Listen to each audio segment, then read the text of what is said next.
Hello बच्चों, कैसे हैं आप सब। स्वागत है आपका आज की इस वीडियो में। आज अपन सेकंड चैप्टर पढ़ने जा रहे हैं क्लास 12th बिजनेस मैनेजमेंट का, जिसका नाम है प्रिंसिपल्स ऑफ मैनेजमेंट।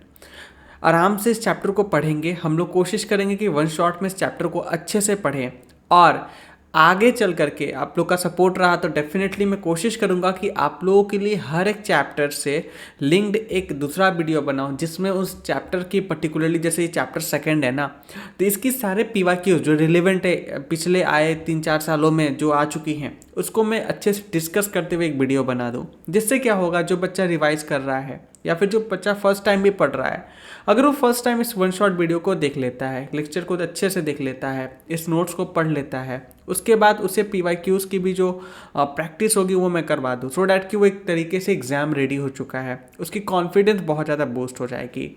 और आगे चल के मैं आपके लिए मॉक टेस्ट स्पेसिमेन क्वेश्चंस जो होते हैं वो मैं क्या करूँगा, आपको ऐप के अंदर प्रोवाइड करा दूंगा। ओके, जिससे क्या होगा, आप उस पर्टिकुलरली स्पेसिमेन जो सीबीएसई आप लोगों के लिए रिलीज करती है हर साल, ओके, जिसको सैम्पल पेपर बोलते हैं, या पीवाईक्यूज जो होते हैं, उसकी मार्किंग स्कीम्स वगैरह सारे उसमें लिखे रहते हैं। आप घर पे सेल्फ बैठ के उसको क्या कर सकते हो, मॉक टेस्ट के फॉर्म में दे सकते हो, जिससे आप खुद को सेल्फ इवेलुएट भी कर पाओगे और आपकी कॉन्फिडेंस भी बूस्ट होगी यहाँ पे, और आपकी एग्जाम की प्रिपरेशन भी अच्छी चलेगी। ठीक है, तो फिलहाल अपन क्या करेंगे, पहला टारगेट मेरा ये रहेगा कि मैं आप लोगों के लिए जो वन शॉट ये जो सीरीज़ है पहले मैं कंप्लीट करूँ, सारे चैप्टर को एक एक चैप्टर में सम अप करके दे दूँ। उसके बाद उसके से सारे रिलेटेड पीवाईक्यूज होगा, उन सब की एक एक वीडियो बनाऊंगा। ओके, ऐसे करके हम लोग आगे बढ़ रहे होंगे, और जो भी आगे अपने को लगेगा कि ये भी गुंजाइश है, ये भी अच्छा कर सकते हैं हम लोग, तो उस समय के साथ साथ कर सकते हैं, depend upon your feedback as well. तो आप अपनी फीडबैक जरूर कॉमेंट सेक्शन में लिखना कि सर मुझे ये चाहिए वो चाहिए, जो भी चीज़ मैं मेरे से जो भी हो पाएगा वो मैं आप लोगों के लिए करूँगा। चलो, अभी तो फिर काफ़ी ज़्यादा बातचीत हो गई हम लोगों की, तो अभी स्टार्ट करते हैं। चैप्टर 1 मैंने कवर कर रखा है, तो ये सब बातें मैंने चैप्टर 1 वाले वीडियोस में नहीं बोले हैं, बिकॉज वो लगभग 1 महीने पहले मैंने रिकॉर्ड करा था। तो अभी मैं क्या करता हूँ, ये सेकंड लेक्चर में मैंने सारी बातें आपको बता दी। अब मैं क्या करूँगा, अब पढ़ना स्टार्ट करेंगे हम लोग, अब टॉपिक पे रहेंगे। ओके, कोई भी FAQs वगैरह आता है तुम कॉमेंट सेक्शन में कॉमेंट कर देना, जिससे क्या होगा कि मैं वहीं पे रिप्लाई कर दूंगा। जिससे सेम अगर किसी को डाउट होगा तो वो बच्चा भी उस पर्टिकुलर कमेंट के रिप्लाई को देख के समझ पाए। ओके, चलो आगे बढ़ते हैं बेटा। ओके, तो अपन ओहो एक मिनट, हाँ जी, पहले हम लोग पढ़ने जा रहे हैं आज चैप्टर प्रिंसिपल्स ऑफ मैनेजमेंट। ध्यान से समझना, पहले हम लोग समझेंगे प्रिंसिपल का मतलब क्या होता है सर, क्योंकि आप बता रहे हो सर प्रिंसिपल ऑफ मैनेजमेंट करके कुछ चैप्टर है, बट इसमें हम लोग बेसिकली क्या पढ़ेंगे, मैनेजमेंट प्रिंसिपल्स को पढ़ेंगे। तो सबसे पहला सवाल आता है कि सर इस चिड़िया का नाम क्या है, प्रिंसिपल का मतलब क्या है। जनरली प्रिंसिपल का मतलब हम लोग कई बार ये भी देख लेते हैं कि स्कूल में जो रहते हैं सीनियर मोस्ट, उनको प्रिंसिपल बोलते हैं, तो नहीं सॉरी, प्रिंसिपल का मतलब क्या होता है बेटा, प्रिंसिपल का मतलब होता है वो स्टेटमेंट या वो बातें जो एक्चुअली में एक ट्रूथ दिखाती हैं, एक सच्चाई बयां करती हैं, और वो एक्चुअली किसी फेनोमेनन पे बेस्ड होती है, किसी फैक्ट पे बेस्ड होती हैं, और वो क्या होता है बेसिकली कॉज एंड इफेक्ट की रिलेशनशिप बताता है। फॉर एग्जांपल, मेरे हाथ में पानी है, समझना, इस पानी को मैं गर्म करूँगा, मतलब अगर गैस पे चढ़ा दूँ और आग पे रख दूँ तो वो गर्म हो जाएगा। तो क्या हुआ, मैंने यहाँ पे दिखाया एक फैक्ट कि पानी को अगर हीट पे रखूंगा, आग पे रखूंगा तो गर्म होना ही होना है। तो यहाँ पे कॉज इफेक्ट रिलेशनशिप दिखाया गया ना, जो गर्म होना क्या है, जो कॉज हुआ, जो मैंने आग पे रखा पानी को, वो हीट हुआ ना, वो basically cause and effect relationship बता रहा है, और ये दिखा रहा है ट्रुथ है, ये प्रिंसिपल है भाई साहब, ये तुम्हारा रूल है जो काम करेगा। फॉर एग्जांपल ये पेन है, अगर मैं छोड़ दूँ ये नीचे गिरेगा, तो ये ग्रेविटेशनल फोर्स यहाँ पे काम कर रहा है, ये हर जगह सेम है, अगर इंडिया में करोगे तो भी काम करेगा तुम यूएसए में करोगे तो भी काम करेगा। मतलब प्रिंसिपल की सबसे एक अच्छी बात ये होती है ना कि यूनिवर्सल एप्लीकेबल होता है, ठीक है ना। ओके, और यहाँ पे इसी चीज़ को हम लोग क्या बोलते हैं, प्रिंसिपल बोलते हैं। ओके, अब जैसे एग्जांपल लो ना कि मान लो कि एक इंसान एक काम को 10 दिन में कर रहा है, लेकिन वहीं पे सोचो उस काम को करने के लिए हम लोग 10 लोग इकट्ठा कर दे, तो वो काम 10 दिन के बजाय जल्दी होगा ना। तो ये सब बेसिक चीज़, और ये होना ही होना है, क्योंकि ज़्यादा लोग मिल के करते हैं तो काम ज़्यादा इफिशिएंटली होता है। तो ये सारी चीज़ें होती हैं। तो ये प्रिंसिपल का मतलब आपको समझ में आया। अब आगे बात करते हैं मैनेजमेंट प्रिंसिपल का मतलब क्या होता है। ये बेटा एक क्या होता है, एक ब्रॉड होता है, मतलब काफ़ी फैला हुआ चीज़ होता है, मतलब काफ़ी बड़ा चीज़ होता है, और एक जनरल गाइडलाइंस होती है। मतलब ऐसा नहीं होता कि ये बोलोगे तो वही होगा, नहीं। आप मैनेजमेंट कर रहे हो तो आपको सिचुएशन बेस्ड मैनेजमेंट करनी होगी। आप ये नहीं सोच सकते बेटा कि अगर इस सिचुएशन में अगर ये करा तो ये हुआ था, तो अगले सिचुएशन में भी सेम ही चीज़ अप्लाई होगा, ऐसा नहीं होगा। फॉर एग्जांपल, जैसे तुमने कभी स्कूटर चलाया होगा या फिर तुमने साइकिल चलाया होगा, तो जब तुम रोड पे चल रहे हो, मान लो प्लेन रोड है, तो तुम्हारे उस समय चलाने की अप्रोच अलग होगी। लेकिन तुम जैसे ही किसी ऐसे रोड में जाते हो जहाँ पे सड़कें खराब है, जहाँ पे मैनहोल ओपन है, तुम्हें लगता है कि एक्सीडेंट हो सकता है, तो तुम अचानक से कॉन्शियस हो चुके होते हो। तुम्हारी जो स्पीड होती है थोड़े से कम कर लेते हो, या फिर इतनी स्पीड रखते हो जिससे गाड़ी तुम्हारे पूर्णतः क्या बोलते हैं नियंत्रण में, तुम्हारे कंट्रोल में हो। ऐसा नहीं होना चाहिए कि तुम अपने साइकिल या फिर तुम अपने स्कूटर या बाइक से कंट्रोल खो दो। अगर ऐसा होगा तो तुम गिर जाओगे। सेम तो देखो, तुम एक प्लेन रोड वर्सेस एक खराब रोड की अगर मैं बात करूं तो तुम्हारी अप्रोच चेंज हो गई। तुम्हारे गाड़ी को जो तुम मैनेज कर रहे थे वो तरीका बदल गया। वैसे ही जब बिजनेस करते हैं तो हर एक सिचुएशन अलग होती है। जैसे कोविड का टाइम बहुत ही अलग था। ओके, आप देख लो ठंडी का समय अलग होता है, कई बिजनेस के लिए ये ऑफ सीजन होता है, कई बार वॉर का सिनेरियो होता है, कई बार मार्केट में प्रेफरेंस चेंज हो रही होती है। फॉर एग्जांपल देखो ना, अभी एआई का ज़माना आ गया है, लोग एआई सेंट्रिक चीज़ें ढूंढ रहे हैं। ओके, हर जगह ऑटोमेशन आ रहे हैं, तो आज के समय में जो मैनेजमेंट होगी वो अलग तरीके से होगी। जो 1970 में मैनेजमेंट हुआ करता था, क्या सेम चलेगा? नहीं। वही एग्जाम्पल लेते हैं, चलो एक तो बहुत सारे कंपनी का एग्जाम्पल लेते हैं। फॉर एग्जाम्पल ध्यान देना, अरे भाई क्या हो रहा है, हाँ जी ध्यान देना। अगर मैं तुम्हें एग्जाम्पल के लिए बताऊं, जैसे एक कंपनी है टाटा मोटर्स लिमिटेड, ठीक है। दूसरी कंपनी है जियो टेलीकॉम लिमिटेड। देखो बेटा, ये दोनों कंपनी है। ओके, देखोगे ये दोनों क्या है बेटा, कंपनी है। बट मेरा एक सवाल है, जो तरीका इस कंपनी को मैनेज करने के लिए आता है, यूज किया जाता है टाटा मोटर्स को, क्या सेम तरीका इस पे चेपा जा सकता है क्या? सोचना। नहीं, क्योंकि सर ये दोनों अलग अलग सेक्टर में बिजनेस कर रहे हैं। ये एक ऑटोमोबाइल कंपनी है जो ऑटोमोबाइल मैन्युफैक्चर करती है, गाड़ियाँ बनाती है, बसेस बनाती हैं। लेकिन वहीं ये बात करती है टेलीकॉम सर्विसेज में इन्वॉल्व है, इसमें ऑपरेशंस अलग है, इसमें चैलेंजेस अलग आएंगे। तो कहीं ना कहीं ये दोनों बिजनेसेस में अलग अलग मैनेजर रिक्वायरमेंट की जरूरत है। तो यहाँ पे बोला गया मैनेजर प्रिंसिपल क्या होते हैं, गाइडलाइन होती है। एक गाइडलाइन होती है कि हाँ ऐसा करोगे तो ऐसा होगा, but it really doesn't mean कि तुम एक जगह पे एक ही रूल को तुम यूज कर रहे हो। ठीक है, यहाँ पे तुमको एक गाइडलाइन के तौर पे काम करता है। हाउएवर आपको सिचुएशन बेस्ड अपनी पर्सनल एबिलिटी के हिसाब से ये डिसीजन लेने पड़ते हैं। Okay, and for decision making and behaviour of the managers, कि मैनेजर किस तरीके से डिसीजन लेना चाहता है, लेगा मतलब ओके क्या उसकी बिहेवियर रहेगी, किस सिचुएशन को किस तरीके से एक्ट करेगा। ओके, फॉर एग्जांपल देखो, हर एक कंपनी की बात करते हैं। जब जियो आया मार्केट में 2016 के समय में, तो आते ही इन्होंने अपनी इंटरनेट, वॉइस कॉलिंग, इंटरनेट सारी चीज़ें उन्होंने 100% फ्री कर रखी थी। अब मार्केट में वोडाफोन आइडिया जैसे कंपनी थे जो इंडिविजुअली काम कर रहे थे। एयरसेल नाम का एक कंपनी था, वो अलग काम कर रहा था। आप यूनिनॉर करके, टेलीनॉर उस समय नाम हो गया था उसका, टेलीनॉर करके कंपनी था, वो अलग काम कर रहा था। ओके, आप देखोगे आपके पास एयरटेल कंपनी थी, वो अलग काम कर रही थी। लेकिन देखो, जब जियो आया एक थ्रेड बन के आया, ध्यान से समझा रहे, समझना इस बात को। जब वो थ्रेड बन के आया तो हर एक कंपनी ने अलग तरीके से एक्ट किया।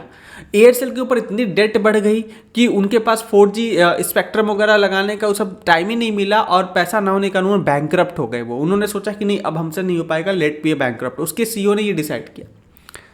ओके, आगे बात करते हैं वोडाफोन आइडिया। वोडाफोन आइडिया ने सोचा यार कि नहीं यार, हालत बहुत बुरी हो रही है, हम लोग अकेले लड़ नहीं पाएंगे जियो से, एक काम करते हैं हम लोग मर्ज हो जाते हैं, और उन्होंने वोडाफोन आइडिया कंपनी बनाया। लेकिन एयरटेल ने सोचा नहीं ऐसा नहीं है, हम तो फाइट मारेंगे, क्योंकि एयरटेल का ओवरसीज ऑपरेशन भी था। वो अफ्रीकन कंट्रीज में बहुत जगह, इंडिया के बाहर भी अपने सर्विसेज दे रहा था, जहाँ पे अच्छी खासी वो प्रॉफिट अर्न कर रहा था। तो दे डिसाइडेड कि काम करते अपन फाइट करेंगे, और उन्होंने जियो से हेड टू हेड फाइट करी। और आज के समय में देखोगे एयरटेल और जियो ही मार्केट में मेजर प्लेयर बन के उभरे हैं, और वोडाफोन आइडिया अलग तरीके से जॉइंट वेंचर बन के चल रहे हैं, जो कि उतना आई थिंक कोई आज यूज़ नहीं कर रहा है वोडाफोन आइडिया को। और BSNL भी like do nothing, it 5 star, ठीक है। तो उन्होंने कभी कुछ किया ही नहीं, तो वो आराम से रिलैक्स कर रहे होते, वो आज भी, आज से पहले भी। समझ में आया? तो मतलब हर एक कंपनी का अप्रोच अलग अलग है। मतलब वहाँ पे जो मैनेजर्स है, जो हम लोग बोलते हैं ना बेटा CEO, ये CEO कौन होते हैं? बेसिकली ये मैनेजर्स होते हैं। कौन होता है? मैनेजर्स होते हैं जो एक बिजनेस को मैनेज कर रहे होते हैं, जिसको चीफ एग्जीक्यूटिव ऑफिसर बोलते हैं। कई जगह कंपनी में इसको CMO भी बोला जाता है, चीफ मैनेजर ऑफिसर। वेल, ये डिपेंड करता है कौन सी कंपनी में वो क्या रखना चाहते हैं डेजिग्नेशन के हिसाब से। हाउएवर जो मैंने आपको मोटा मोटी बात है वो मैंने बताया कि ये मैनेजर्स का अप्रोच क्या रहेगा, वो सिचुएशन बेस्ड काम करेंगे। देखो 3-4 एग्जाम्पल लिया, वहाँ पे क्या सभी मैनेजर्स ने सेम डिसीजन लिया क्या? नहीं, मतलब वो अलग अलग ले सकते हैं सर, बिल्कुल, और ये ऐसा ही होगा। ठीक है, अब आगे हम लोग बात करते हैं, हम लोग आगे समझते हैं management principles versus pure science principle. Management principle और प्योर साइंस प्रिंसिपल में क्या डिफरेंसेस होता है, क्या अलग अलग है दोनों? क्या सर दोनों अलग है? 100% अलग है सर। मैनेजमेंट प्रिंसिपल क्या होता है? एक फ्लेक्सिबल होता है, आप अपने हिसाब से जब सिचुएशन देखा उसके हिसाब से अपने डिसीजन लिया। It's up to you, flexible है भाई साहब, 100% आप फ्लेक्सिबल होकर काम कर रहे हो यहाँ पे, क्लियर है। बट प्योर साइंस का मतलब ये रिजिड है, ये जो बोल दिया वही होगा। फॉर एग्जांपल अगर मैं बोलता हूँ कि पेन को छोड़ूंगा नीचे गिरेगा, मान लो ये कि ये स्मार्टफोन का होल्डर है, अगर मैं इसको छोड़ूँ ये भी नीचे गिर रहा है। ओके, अगर मान लो ये पैकेट है, इसको छोड़ूँ ये भी नीचे गिर रहा है, मतलब ये कुछ भी हो वो ग्रेविटी सेम काम कर रही है उस पर। मतलब साइंस जो है, और ये केवल ऐसा नहीं कि मेरे घर में काम करेगा, तुम अपने घर में भी ट्राई करोगे, तुम जहां से भी बैठ के ये वीडियो देख रहे हो, let me know in the comment box तुम कहां से देख रहे हो। ओके, तो एक्चुअली तुम वहां पे भी ट्राई करोगे तो भी सेम काम कर रहा है। मतलब ये जो ग्रेविटी के रूल है सर वो तो हर जगह सेम है, यानी कि ये क्या है बेटा? रिजिड है। क्या है? रिजिड है। क्लियर है। आगे बात करते हैं, management principle are applied with the creativity. Management principle को आप क्रिएटिवली अप्लाई कर सकते हो। अब सर एग्जांपल बताइए, बहुत मजा आता है बिजनेस मैनेजमेंट पढ़ाने में, और मैं थोड़ा सा कॉपरेशन तुमसे चाहूँगा, मजा आएगा, समझना। देखो इंडिया में ना जो ये पैकेट वाले जो खाने होते हैं, क्या बोलते हैं उसको, मुझे भुजिया वगैरह, जो नमकीन वगैरह आता है, जो नमकीन मार्केट बोल सकते हैं इसको, ये बहुत ही ज़्यादा कॉम्पिटिटिव है। आप लोकल ब्रांड्स भी बहुत सारे, जैसे बीकाजी, हल्दीराम, आप पार्ले जी, और बहुत सारे, मतलब जो भी चीज़ें हैं, काफ़ी ज़्यादा कॉम्पिटिटिव बिजनेस है। तो एक इशू था, एक जो बिजनेस ने देखा इशू कि यार जो हम लोग मार्केट में लेस आते हैं, लेस आपको पता है ना, लेस में चिप्स से ज़्यादा क्या होती है, उसमें हवा भरा होता है। ओके, कुरकुरे होता है, ओके, कुरकुरे जो होते हैं, या फिर बीकाजी की भुजिया जो होती है, बहुत ही कम क्वांटिटी में होती है, लो क्वांटिटी में होते थे। ओके, लो क्वांटिटी में आते थे। तो एक कंपनी ने इस पे सोचा यार कि ऐसा क्यों होता है। एक मैं काम करता हूँ ना, just give me a second, एक पेज ऐड कर लेना, मेरे लिए ज़्यादा सूटेबल होगा, सो डैट मैं समझा पाऊँगा तुम्हें चीज़ें। ठीक है, ओके। चलो अब मेरे को कंफर्टेबल ज़्यादा रहेगा। ओके, ध्यान दो, मार्केट में क्या थे, बहुत सारे प्लेयर्स थे। प्लेयर्स का मतलब ध्यान देना, यहाँ पे क्या थे, बहुत सारे, जैसे मैं एग्जांपल लेता हूँ लेस, ओके, पेप्सिको का है, कुरकुरे कंपनी था, बीकाजी का था, ओके, हल्दीराम था, या फिर बहुत सारे ऐसे अलग छोटे मोटे, मतलब अलग अलग ब्रांड थे, कुछ छोटे कुछ बड़े ब्रांड थे, जिनकी क्वांटिटी जो होती थी बहुत ही ज़्यादा लेस हुआ करती थी उनके प्रोडक्ट में, पैकेजिंग में 5 रुपये 10 रुपये के जो भी पैकेट बेचते थे। तो एक जो बंदा था, ओके, अब देखो इस बंदे ने सोचा कि कहीं ना कहीं जो कस्टमर थे बहुत दुखी थे, ये लोग दिन भर रोते रहते थे। मीम्स भी देखा होगा, अभी मैंने लेज के बारे में बात किया, ये लोग बहुत ज़्यादा सैड थे कि बहुत ही लेस क्वांटिटी है, क्या करें।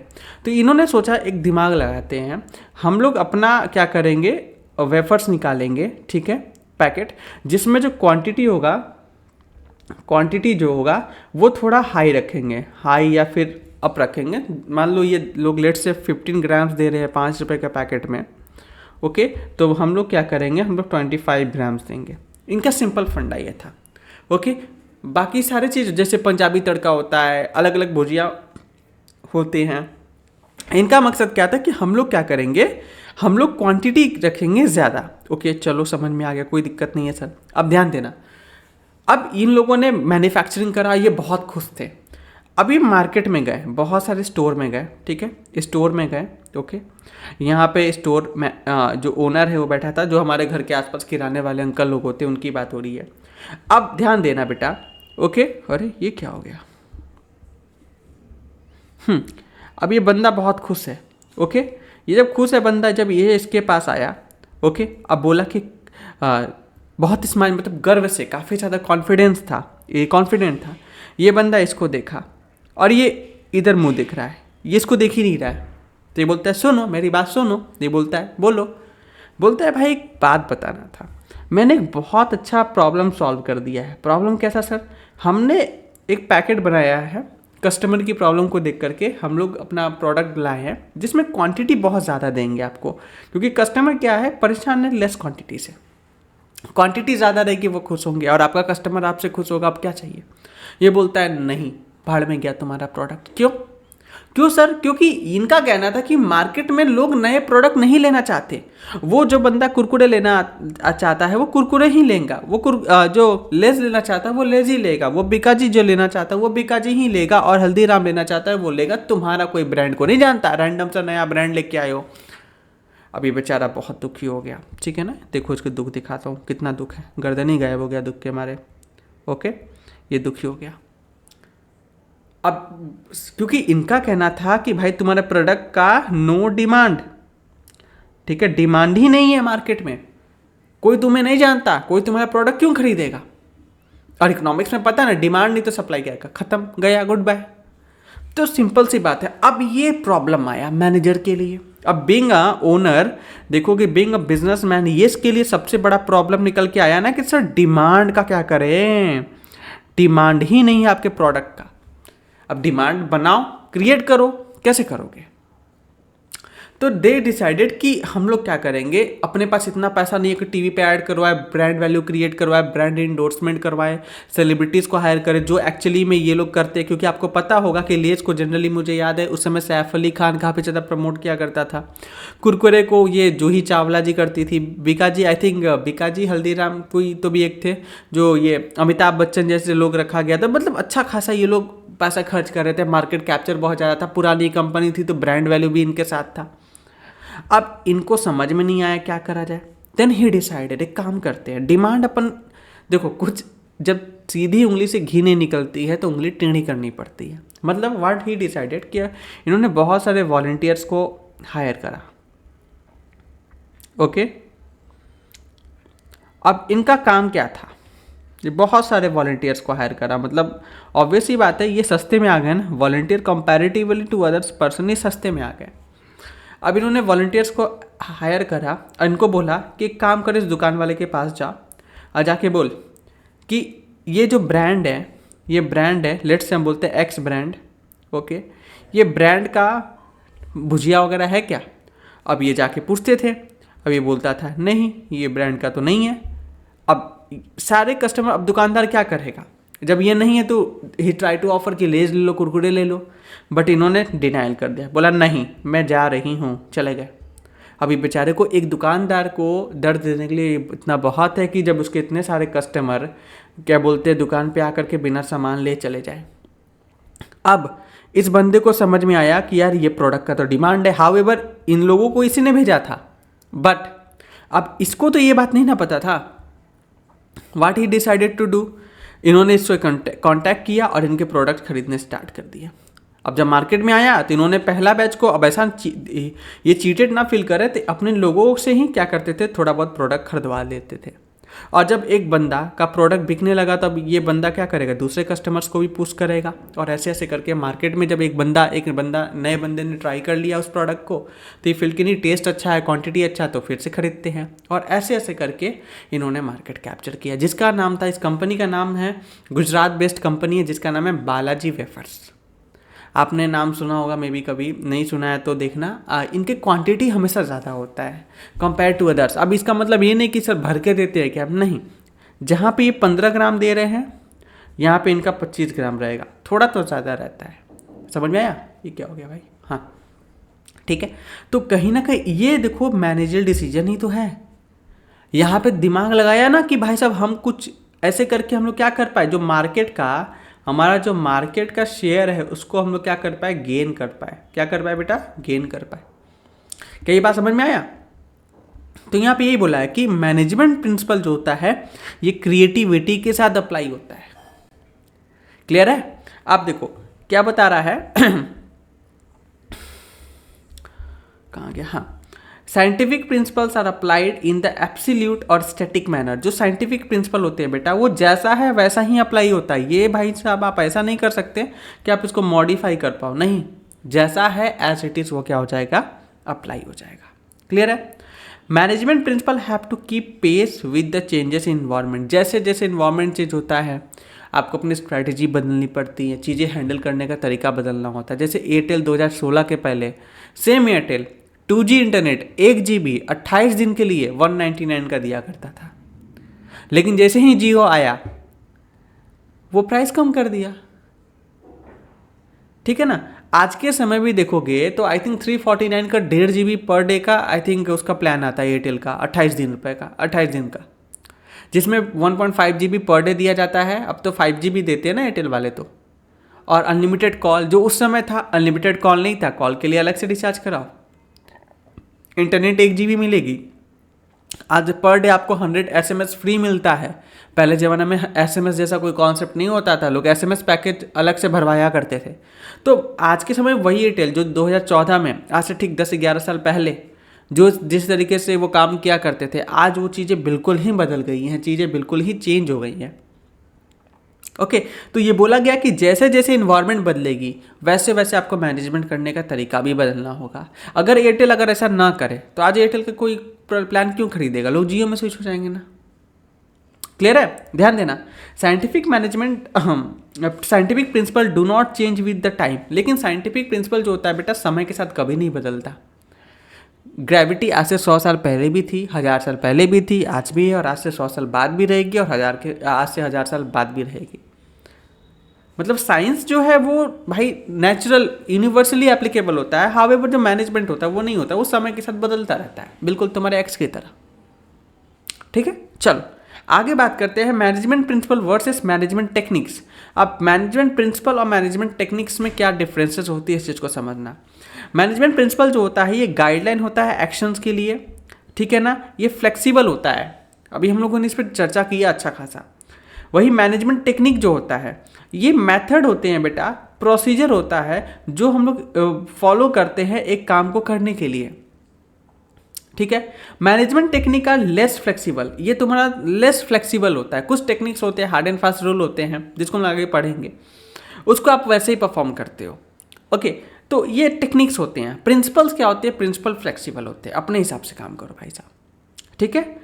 आगे बात करते हैं, जैसे मैनेजमेंट टेक्निक्स की ले लो, आप कौन सी टेक्निक यूज़ करते हो प्रोडक्शन में, ये भी चीज़ होता है ना। तो आप एक बेसिकली मेथड होता है जो आप उसको फॉलो करना होता है आपको। ओके, आगे बात करते हैं management principle versus values. Principle में और वैल्यू में क्या फ़र्क होता है। मैनेजमेंट प्रिंसिपल गाइडलाइन है मैनेजरियल एक्शन के लिए, ओके, और management principle technical in nature, ये थोड़ा टेक्निकल होते हैं।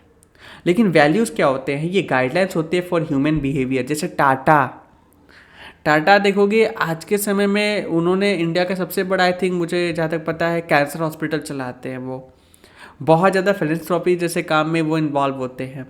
तो कहीं ना कहीं इनकी वैल्यूज़ वैसी थी।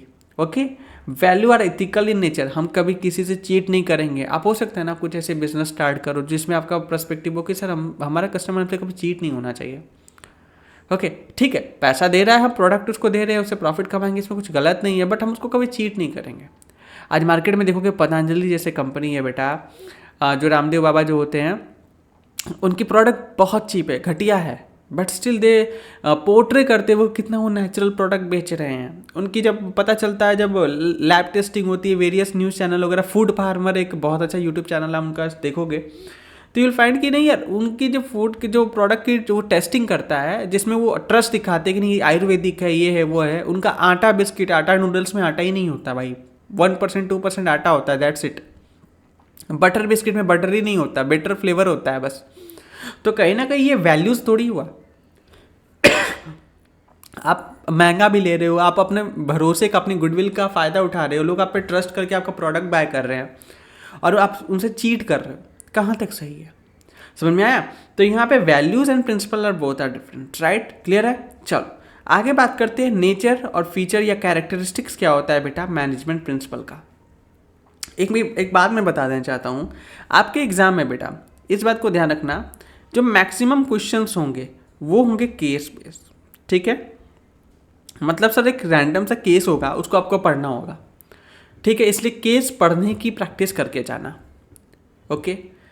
तुम मेरे से पढ़ रहे हो या कहीं और से पढ़ रहे हो मुझे नहीं पता, बट हाँ केस बेस्ड चीज़ों की पढ़ाई बार बार केस बेस्ड को पढ़ो, फिर सॉल्व करो, वो भी अलार्म लगा के। और मेरी पेपर कब तक सॉल्व होनी चाहिए सर, 160 मिनट के अंदर, 3 घंटे नहीं लेना चाहिए, 160 मिनट, दैट्स इट। देख लो यहाँ पे लिख दिया मैंने 160 मिनट से 20 मिनट हमेशा आपको सेफ जोन के लिए रखना है। घर से प्रैक्टिस करके जाना है सर, 20 मिनट तुम बचाएंगे, क्योंकि जब रियल एग्जाम में जाओगे ना तो ये भी मान लो कि 160 मिनट के अंदर नहीं हुआ तो ये 20 मिनट तुम्हें वो वरदान लगेगा, और अंत में 10 मिनट फिर भी तुम बचा लोगे अपने पेपर को चेक करने के लिए कि तुमने ऐसे कुछ गलती तो नहीं की। क्योंकि बिजनेस मैनेजमेंट या बिजनेस स्टडी जो भी बोलो, ये ऐसा पेपर है जहाँ पे 95+ आसानी से स्कोर कर सकते हो। क्लियर है? मैंने गूगल पे रिसेंटली सर्च किया था, वहाँ पे लगभग 1200 से ज़्यादा बच्चे दो ऐसे थे जो फुल स्कोर किए हुए हैं बिजनेस मैनेजमेंट में 2025 के एग्जामिनेशन में। मतलब आप समझ सकते हो बेटा 95+ तो स्कोर आप कर ही सकते हो। क्लियर है? तो ये तभी हो पाएगा जब आप इस स्ट्रैटेजी को फॉलो करो। अगर सर इस स्ट्रैटेजी को फॉलो नहीं किया तो बेटा मुश्किल है, क्योंकि समझो ना इकोनॉमिक्स टेक्निकल है, ओके, वहाँ तो चीज़ें लगानी पड़ेगी दिमाग। अकाउंट्स में कैलकुलेशन थ्रू हो सकते हैं आपके, तो हो सकता है एक नंबर कट भी जाए, सारे प्रोसेस ठीक करो बट अंत में कुछ चीज़ें गड़बड़ हो गई तो फिर वो मार्क्स कटता है। बट मैनेजमेंट में ऐसा तो कुछ है ही नहीं ना। यहाँ पे तुम पढ़ोगे, जितनी ज़्यादा पढ़ोगे, यहाँ पे स्पीड बढ़ाने का एक ही तरीका है, केस बेस्ड को जितना तेज़ी से पढ़ सकते हो पढ़ो और उसको लिखना स्टार्ट करो। Writing practice is very important in business management paper. अगर नहीं लिखोगे तो दिक्कत आएगी। क्लियर है? चलो अब आगे बात करते हैं। Principle of management have been develop on the basis of experience of happenings of the past. मतलब सर ये प्रिंसिपल कैसे डेवलप हुआ है? जो पास्ट में चीज़ें हुई हैं उसको स्टडी कर करके तो हम लोग डेवलप किए हैं। मतलब कि सर आप मान लो कोई भुजिया की कंपनी बनाते थे, कैन यूज़ दिस मेथड जो बालाजी वेफर्स वालों ने यूज़ किया। ठीक है, तो जो पास्ट में हुआ है आप उसको पढ़ते हो, उससे बेस्ट काम करते हो कि अच्छा ये भी हो सकता है, वह भी हो सकता है। ओके, मेन फीचर क्या होता है मैनेजमेंट प्रिंसिपल का? ध्यान देना सर, यूनिवर्सली एप्लीकेबल होता है लेकिन ये परसुएसिव होता है। इस पर MCQ पूछ सकते हैं। ओके, परसुएसिव हो सकता है। मतलब सर ध्यान देना, principle of management are universal in nature, that means they can apply to all type of organisation irrespective of the size and nature. छोटा सा ठेला हो मोमो का, या फिर बड़ा सा रेस्टोरेंट हो बारबेक्यू जैसा, या फिर आप बहुत बड़ा कंपनी हो रिलायंस या टाटा जैसा, मैनेजमेंट तो सर वहाँ पे लगेगा। बिना मैनेजमेंट के नहीं हो पाएगा कुछ। Okay, business as well as non business, small as well as large public sectors as well as private sector, चाहे बड़ा बिजनेस हो, छोटा बिजनेस हो, प्रॉफिट मोटिव बिजनेस हो या फिर नॉन प्रॉफिट मोटिव बिजनेस हो। आप इस्कॉन देख लो, इतनी बड़ी नॉन प्रॉफिट ऑर्गेनाइजेशन है, फिर भी उसकी मैनेजमेंट तो होती है ना। ओके, तो ये मैनेजमेंट तो हर जगह है सर, चाहे वो बिजनेस में हो, नॉन बिजनेस में हो, छोटा हो, बड़ा हो, पब्लिक सेक्टर हो, प्राइवेट सेक्टर हो, जॉइंट सेक्टर हो, फर्क नहीं पड़ता, मैनेजमेंट तो होगा हर जगह। अरे छोड़ दो सब कुछ, तुम्हारे घर में भी मैनेजमेंट होता है। तुम्हारी मम्मी करती है, अगर तुम्हारी मम्मी हाउस वाइफ है तो। तुम्हारे पापा बाहर पैसा कमाते, वो भी तो पैसा ला रहे हैं, कैसे कहाँ पे क्या खर्च करना है, तुम्हारी फीस कब पे करनी है, एंड ऑल द थिंग्स, तुम्हारी जो रिक्वायरमेंट की चीज़ें, घर कैसे चलेगा, वो सारे मैनेजमेंट है। तुम होमवर्क बनाते हो, स्कूल में चेक कराता है, असाइनमेंट करवाते हैं, तुम्हारे स्कूल में टीचर्स आते हैं, पढ़ाते हैं, स्कूल कैसे चल रहा है, सारे मैनेजमेंट इन्वॉल्व है वहाँ पे। ओके, एग्जाम्पल के लिए देख लो, principle of division of work apply to the government offices. देखोगे लोगों को काम बांट दिया जाता है कि आप इस चीज़ को करने के लिए जिम्मेदार रहेंगे, कोई आप ये चीज़ को करेंगे। प्राइवेट कंपनी में, हॉस्पिटल्स में, स्कूल्स में, क्लब्स में, everywhere. Only the degree of specialisation vary from the organisation to organisation. हो सकता है हॉस्पिटल में पेशेंट को देखने का मेन काम हो, स्कूल में स्टूडेंट्स को देखने का काम हो, टेम्पल में जो भी पूजा पाठ से रिलेटेड चीज़ होती है उसको देखने का काम हो। मतलब नेचर बदल सकता है, मतलब आप क्या कर रहे हो, बेस स्पेशलाइजेशन डिग्री जो होती है वो चीज़ बदल सकती है, बट वो मैनेजमेंट हर जगह है वहाँ पे।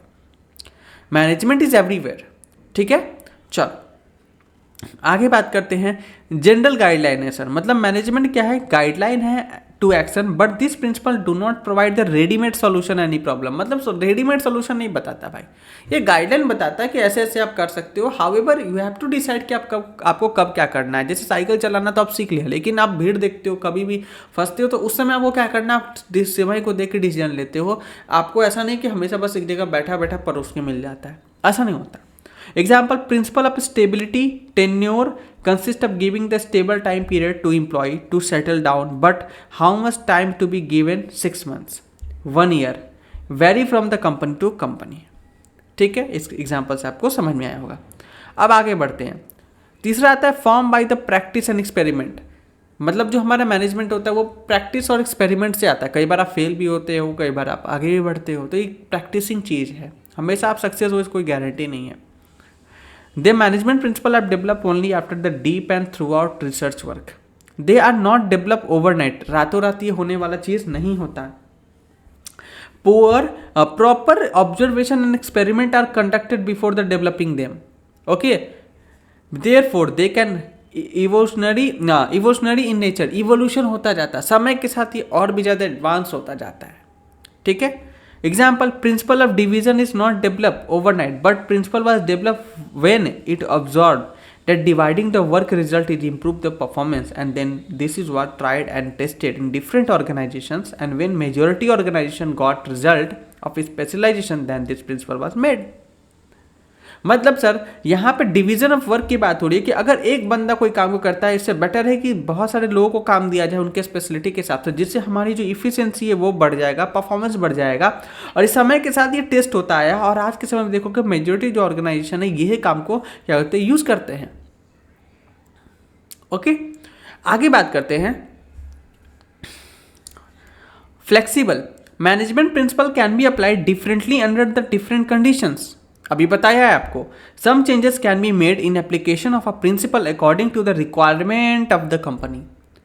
कंपनी की क्या रिक्वायरमेंट है उसके हिसाब से. 2016 में जियो की सिचुएशन अलग रही होगी, लेकिन एयरटेल का सिचुएशन अलग रहा होगा.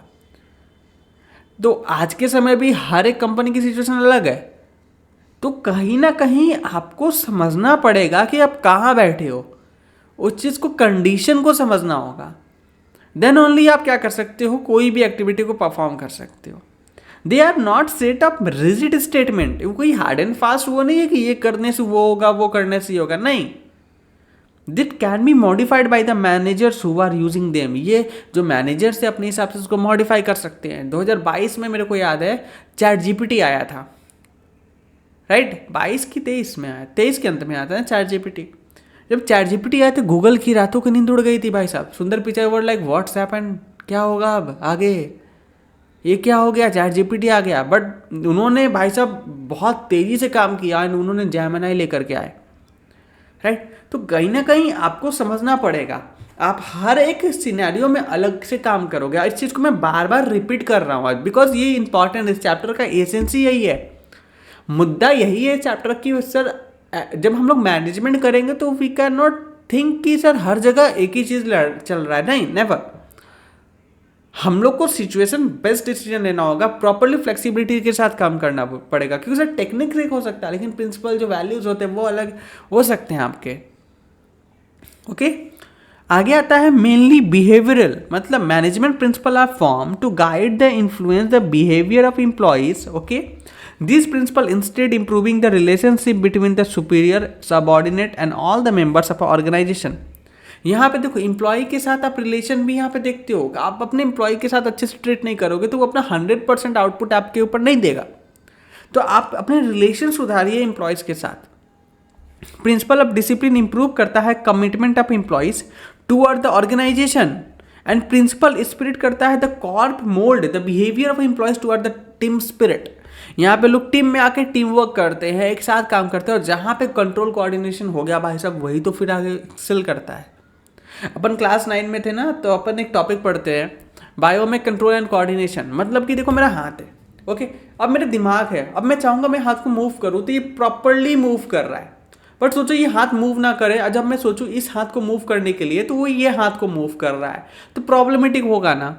ओके, लेकिन पूरे शरीर का कोऑर्डिनेशन में काम करना बहुत ज़रूरी है. वैसे एक बिजनेस होता है, एक ऑर्गेनाइजेशन होता है, वो प्रॉपर्ली जितना कोऑर्डिनेशन में काम करेगा उतना बेहतर होगा. और कोऑर्डिनेशन में काम नहीं करेगा सर तो दिक्कत होगा. जस्ट लाइक दैट, तो तुम सोचो खाना खाएं तो पैर चलना स्टार्ट कर दे तुम्हारा. तुम सोचो कि पैर चले तो तुम हाथ से खुद को थप्पड़े मार रहे हो. मतलब खुद के हाथ, खुद के ऑर्गन, खुद का शरीर ही आपके कंट्रोल में नहीं है. एक ऑर्गेनाइजेशन के भीतर के जो एम्प्लॉयज होते हैं ना, वो उनके ऑर्गन होते हैं, डिपार्टमेंट्स उनके शरीर के पार्ट्स होते हैं. वो अगर सही तरीके से सिंक्रोनाइज मैनर में कंट्रोल एंड कोऑर्डिनेट होकर नहीं चलेंगे तो दिक्कतें आएंगी. क्लियर है? चलो ध्यान देते हैं. Cause and effect relationship. Management principle क्या होता है? बेस्ड होता है कॉज एंड इफेक्ट रिलेशनशिप. ये बताता है हमें कि पर्टिकुलर प्रिंसिपल अप्लाइड किया जाता है सिचुएशन में, व्हाट माइट, अगर अप्लाई करते हैं तो उसके क्या इफेक्ट होंगे. Okay, although this principle can not state perfectly absolute result because these are applied to the human being, but it help in knowing some ideas about the effect. मतलब हम लोग बोलते हैं ना कि ये करेंगे तो सर ये होगा. ओके, तो हमेशा नहीं होता कि ये कोई आइडिया है, आपको पता है कि यार अपने पास कोई ऑप्शन बचा नहीं, यही करना होगा, बट सच में वो करने से आप बच पाते हो कि नहीं.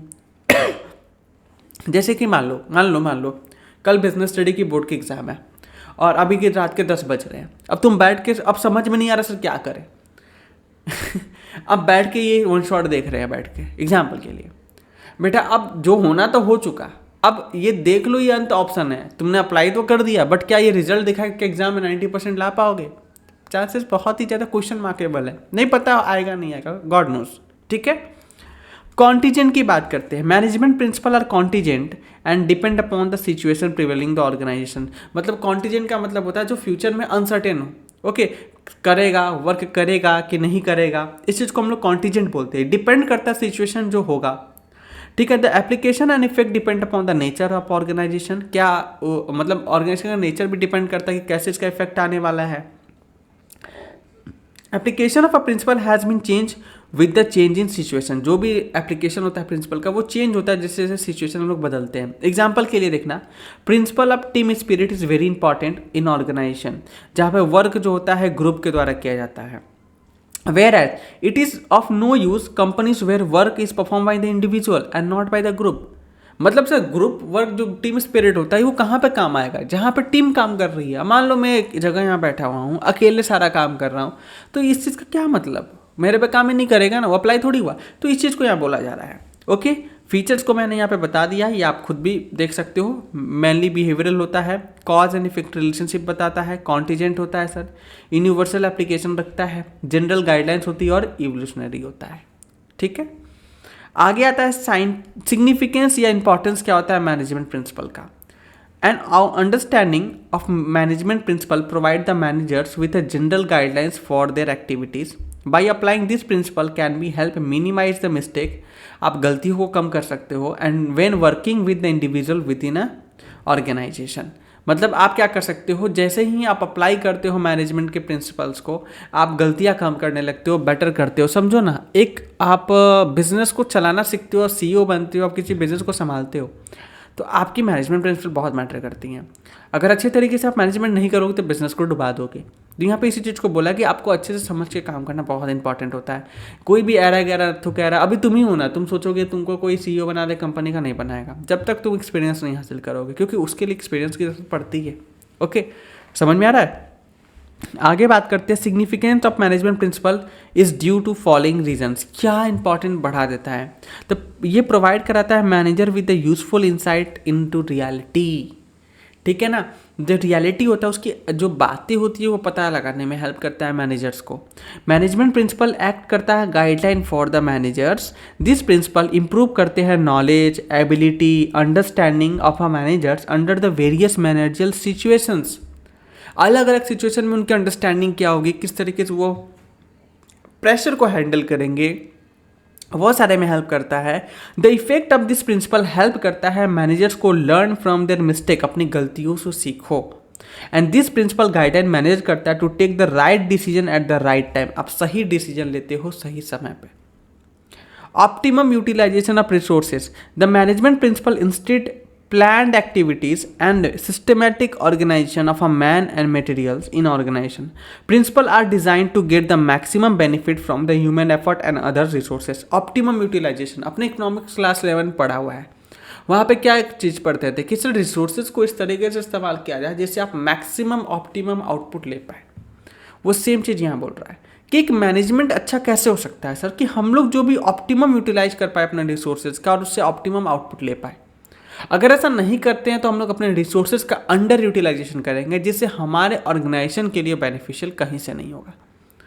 ठीक है, एग्जाम्पल, साइंटिफिक प्रिंसिपल सजेस्ट करता है कट डाउन कर दो वेस्टफुल मूवमेंट को, सेट करो स्टैंडर्ड टाइम को जिसमें के भीतर एक काम हो जाने चाहिए। जैसे मैंने कुछ देर पहले बोला कि बेटा तुम्हें 160 मिनट के अंदर, 3 घंटे का पेपर होता है ना 180 मिनट का, एक 160 मिनट के अंदर तुम्हारा पेपर सॉल्व हो जाना चाहिए। तो क्या था यहाँ पे ऑप्टिमम यूटिलाइजेशन ऑफ रिसोर्सेज का मैं बात कर रहा था। Energy and effort activities can be made economical and result in the maximum utilisation of resources. ये तुम्हारे रिसोर्सेज का मैक्सिमम यूटिलाइजेशन में हेल्प करता है। साइंटिफिक डिसीजन की अगर मैं बात करूं, ध्यान देना यहाँ पे क्या बोल रहा है कि managers have to take the number of decision every day. एक मैनेजर न जाने कितने प्रकार के रेगुलर बेसिस पे डिसीजन ले रहा होता है। The management principle enable managers to approach the various problem systematically and scientifically. ये हेल्प करता है मैनेजर्स को कि बहुत सारे प्रॉब्लम्स हैं उनको सिस्टमैटिकली और साइंटिफिकली हैंडल करें। एग्जाम्पल के लिए टेलर्ड प्रिंसिपल हमेशा बताता है, इंस्टेट करता है, रिप्लेसमेंट करो rule of thumb by scientific approach. That is he suggest to conduct time study to set up the standard time, कि भाई ये काम करने में इतने समय लगने चाहिए, उतने में हो जाना चाहिए। अगर उससे ज़्यादा लग रहा है तुम्हारी परफॉर्मेंस खराब है, उससे पहले हो जा रहा है वो अच्छा है। To perform the job rather than leaving it to the description और विल ऑफ मैनेजर। मतलब ऐसा नहीं होना चाहिए कि हम लोग छोड़ दिया, अच्छा ठीक है इतना समय में बनाए उतने समय बनाएगा, ऐसा कुछ नहीं। आपको एक टाइम रखना है, इसके अंदर ये होना चाहिए, that's it. Okay, meeting changing environment requirement. जो इन्वायरमेंट में हमारे बेटा चेंजेस आ रहे हैं उसकी रिक्वायरमेंट के हिसाब से ढलना। एग्जाम्पल एयरटेल का बताया, जो वो 199 का रिचार्ज बेचते थे आज वही 349 में 1.5 GB, आज 2025 में भी 1.5 GB बेच रहे हैं। जहाँ पे कॉलिंग के लिए अलग रिचार्ज करवाना पड़ता था, जब पैसे कटते थे, वो आज उसी में इंक्लूडेड है। 100 SMS पर डे आज मिलता है हम लोग को रिचार्ज में। उस समय उसकी अलग से पैकेजेस आती थी, वो करवाना पड़ता था। मतलब कि सिचुएशन के हिसाब से एयरटेल ने खुद को ढाला, अगर नहीं डालते तो उनके पास कोई नहीं जाएगा। ठीक है, अभी मार्केट में कैंपा कोला है, एग्जाम्पल बताते हैं। रिलायंस ने क्या किया, कैंपा कोला निकाला, ठीक है ना, कैंपा कोला निकाला। पहले आती थी, बीच में बंद हो गई थी, अब फिर से रिलायंस ने उसको रिवाइव करने की कोशिश की है। इन्होंने बोला कि हम 20 रुपये में 750 ml दे देंगे। अब भाई पेप्सी कोका कोला वाले तो 40 का देते थे, अब टेंशन में आ गए, क्या करें। तो पेप्सी वालों ने भी अपनी प्राइस घटाई, कोका कोला वालों ने भी घटाई। आई थिंक 50 रुपीज़ का पेप्सी 1.75 लीटर आने लगा है आजकल। तो सोचो 50 रुपीज़ में इन्होंने प्राइस घटा ली ना। जो 40 का 750 ml दे रहे थे वो 50 का 1.75 ml दे रहे हैं।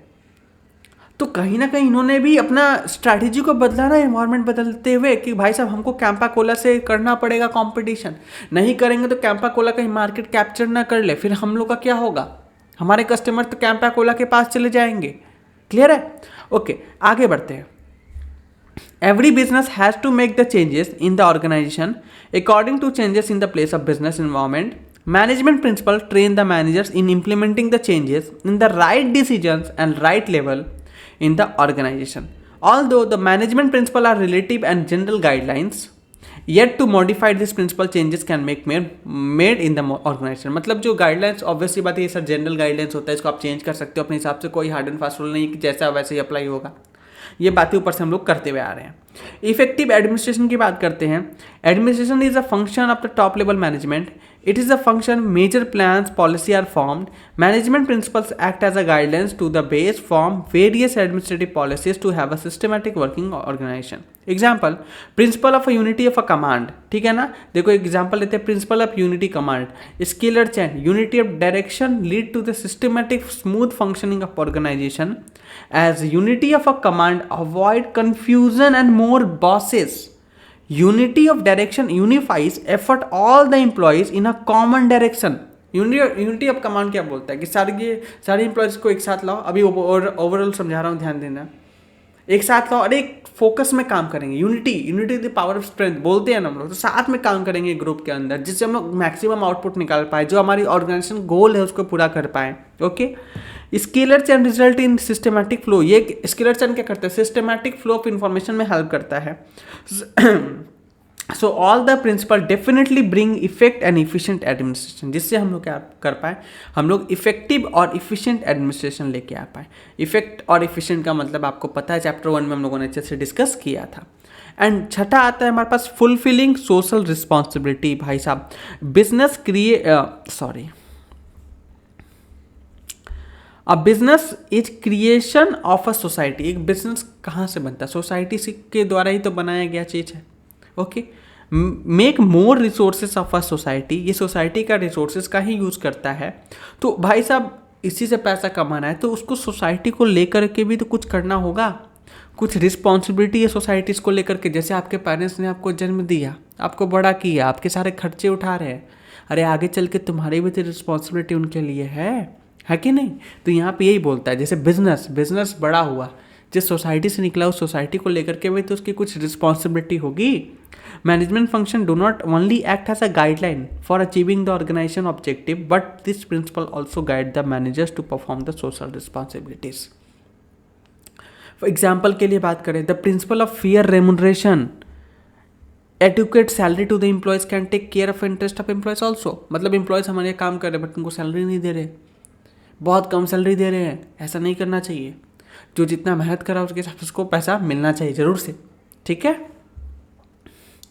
Management training, education and research, management principle stress on scientific judgement, logical thinking.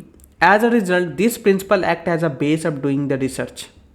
Development in management studies, as this principle provide the organized body of knowledge to perform a research work and generate more and more knowledge.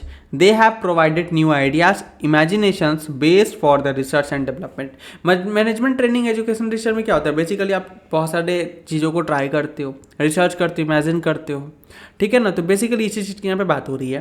Principal of management are at the core management theories, this are base for the management training and education. ये तुम्हारे क्या एक theory है जो basic training कहाँ से, कुछ तो शुरुआत होता है ना बेटा, जीरो लेवल हम लोग बोलते हैं, जीरो लेवल से शुरू करेंगे। तो हम लोग जीरो लेवल को भी एक लेवल मान के चलते हैं कि सर ये लेवल हमारा है, ओके जीरो लेवल ये हमारा है। अब यहाँ से स्टार्ट करेंगे कि स्केल है मान लो, तो ये हमारा जीरो लेवल है, now we will start from over here, right.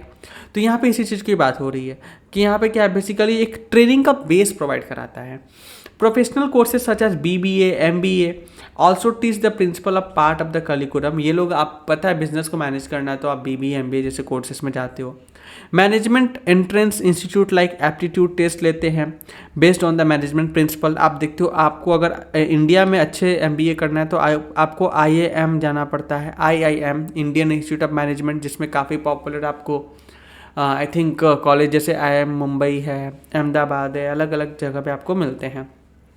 अब देखो, फ्लेयर प्रिंसिपल ऑफ मैनेजमेंट के बारे में अपन पढ़ेंगे, ध्यान देना, ओके। फ्योल के बारे में पढ़ते हैं हम लोग, समझते हैं, एक मिनट रुक जाओ, ओके। हेनरी फ्योल जो थे ये फ्रांस में पैदा हुए थे 1841 में। इनके बारे में ध्यान रखना बेटा, जब तुम CUET का पेपर दोगे ना, ओके, CUET का पेपर दोगे या फिर BCom की कोई भी अपने कॉलेज के एंट्रेंस वगैरह दोगे, उसमें BBA, BCom में ये सारे क्वेश्चन MCQ के फॉर्म में बहुत पूछे जाते हैं। तो ये CUET पॉइंट ऑफ व्यू से ये सब सारी जानकारी बहुत ज़्यादा इंपॉर्टेंट है। हेनरी फ्योल जो थे ये फ्रांस में पैदा हुए थे 1841 में। He got degree in mining engineering in 1860। अब देखो ये क्वेश्चन पूछ देगा कि कहाँ पे थे, कहाँ के मतलब थे, फ्रांस के थे, ये इन्होंने कौन सी डिग्री ली थी, मिनिमाइजिंग द इंजीनियरिंग, ओके। जैसे अपन जब क्लास 12 पास किए थे ना, तो अपन BHU की एंट्रेंस एग्जाम दिए थे, मुझे याद है। तो जब मेरी सिलेक्शन हुई थी तो इस टाइप के बकवास क्वेश्चन ही पूछते थे, ठीक है, ज़्यादातर। तो इसमें हम लोगों ने रटा था, ओके। तो ये सारे क्वेश्चन एंट्रेंस वाले पूछते हैं। Started working as a engineer, क्या काम करते थे, प्रोफेशनली कौन थे, इंजीनियर थे। कहाँ काम करते थे, कोल माइनिंग कंपनी में काम करते थे। In 1888 he was promoted as a managing director of a company. इनको 1888 में क्या बना दिया गया बेटा, कंपनी का MD बना दिया गया। क्या बनवाया गया, MD बना दिया गया, ओके। अब ध्यान देना, at that time company was in the situation of insolvency. Company उस समय क्या था, इंसॉल्वेंसी की सिचुएशन में थी, मतलब बिकने के कगार पे थी, बंद होने के कगार पे थी। ही एक्सेप्टेड द चैलेंज, उन्होंने चैलेंज को एक्सेप्ट किया और मैनेजरियल टेक्निक्स का यूज किया, bring out the company from this situation to he succeed. When he retire after 30 साल, जब उनको 30 साल बाद उनकी रिटायरमेंट हुई, the company was leading the coal steel company. उस समय उस सेक्टर की लीडिंग कंपनी बन गई थी with a strong financial background, जिसके फाइनेंशियल बैकग्राउंड भी क्या थे बेटा, स्ट्रॉन्ग थे। मतलब एक चीज़ समझना, ये इंजीनियर था, ओके, बंदा इंजीनियर था, ओके। इन्होंने मैनेजमेंट प्रिंसिपल निकाला, ठीक है, मतलब इन्होंने अप्लाई किया मैनेजमेंट प्रिंसिपल को। मतलब सर कॉमर्स में होकर के साइंस वाले क्या कर रहे हैं, कभी सोचा है? तो भाई कॉमर्स कुछ नहीं है, साइंस से निकला हुआ अप्रोच है, ठीक है। तो ये कभी पढ़ाई को जातिवाद में मत बांटा करो, ओके, कि सर कॉमर्स का है, साइंस का है। क्योंकि एक बच्चा, मेरे को याद है, मैंने पढ़ा रहा था, पिछले साल की बात है, he asked me, sir science वाले यहाँ पे क्या कर रहे हैं? तो यहाँ पे बेटा साइंस कॉमर्स नहीं चल रहा है, ओके। दिस इज़ बेसिकली जो चीज़ें हैं बनाई गई है समय के साथ साथ वैसे हैं। आज जैसे मैं ही कई बार कोडिंग वगैरह सीखता हूँ, ओके। तो इसका मतलब क्या कॉमर्स वाले साइंस में क्या कर रहे हैं? ऐसा कुछ भी नहीं है, पढ़ने का चीज़ है, पढ़ाई करो और ऐसे करके ही चीज़ें बेहतर होती हैं, ओके।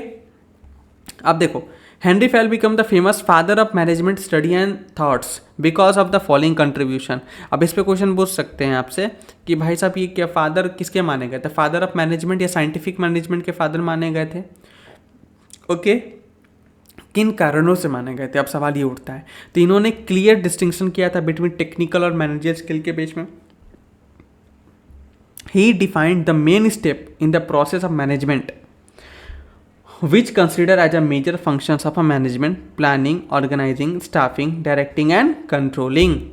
इन्होंने डेवलप किया 14th प्रिंसिपल ऑफ मैनेजमेंट, जो गाइडलाइंस के तौर पे काम आने लगे। अभी बोला सर कुछ तो गाइडलाइंस होती है, तो इन्होंने 14 प्रिंसिपल ऑफ मैनेजमेंट निकाला which act as a guideline for managers to perform the managerial activities. क्या ये बात समझ में आया? मज़ा नहीं आ रहा यार, येलो कलर कहाँ गया मेरा फेवरेट वाला, रुको एक मिनट।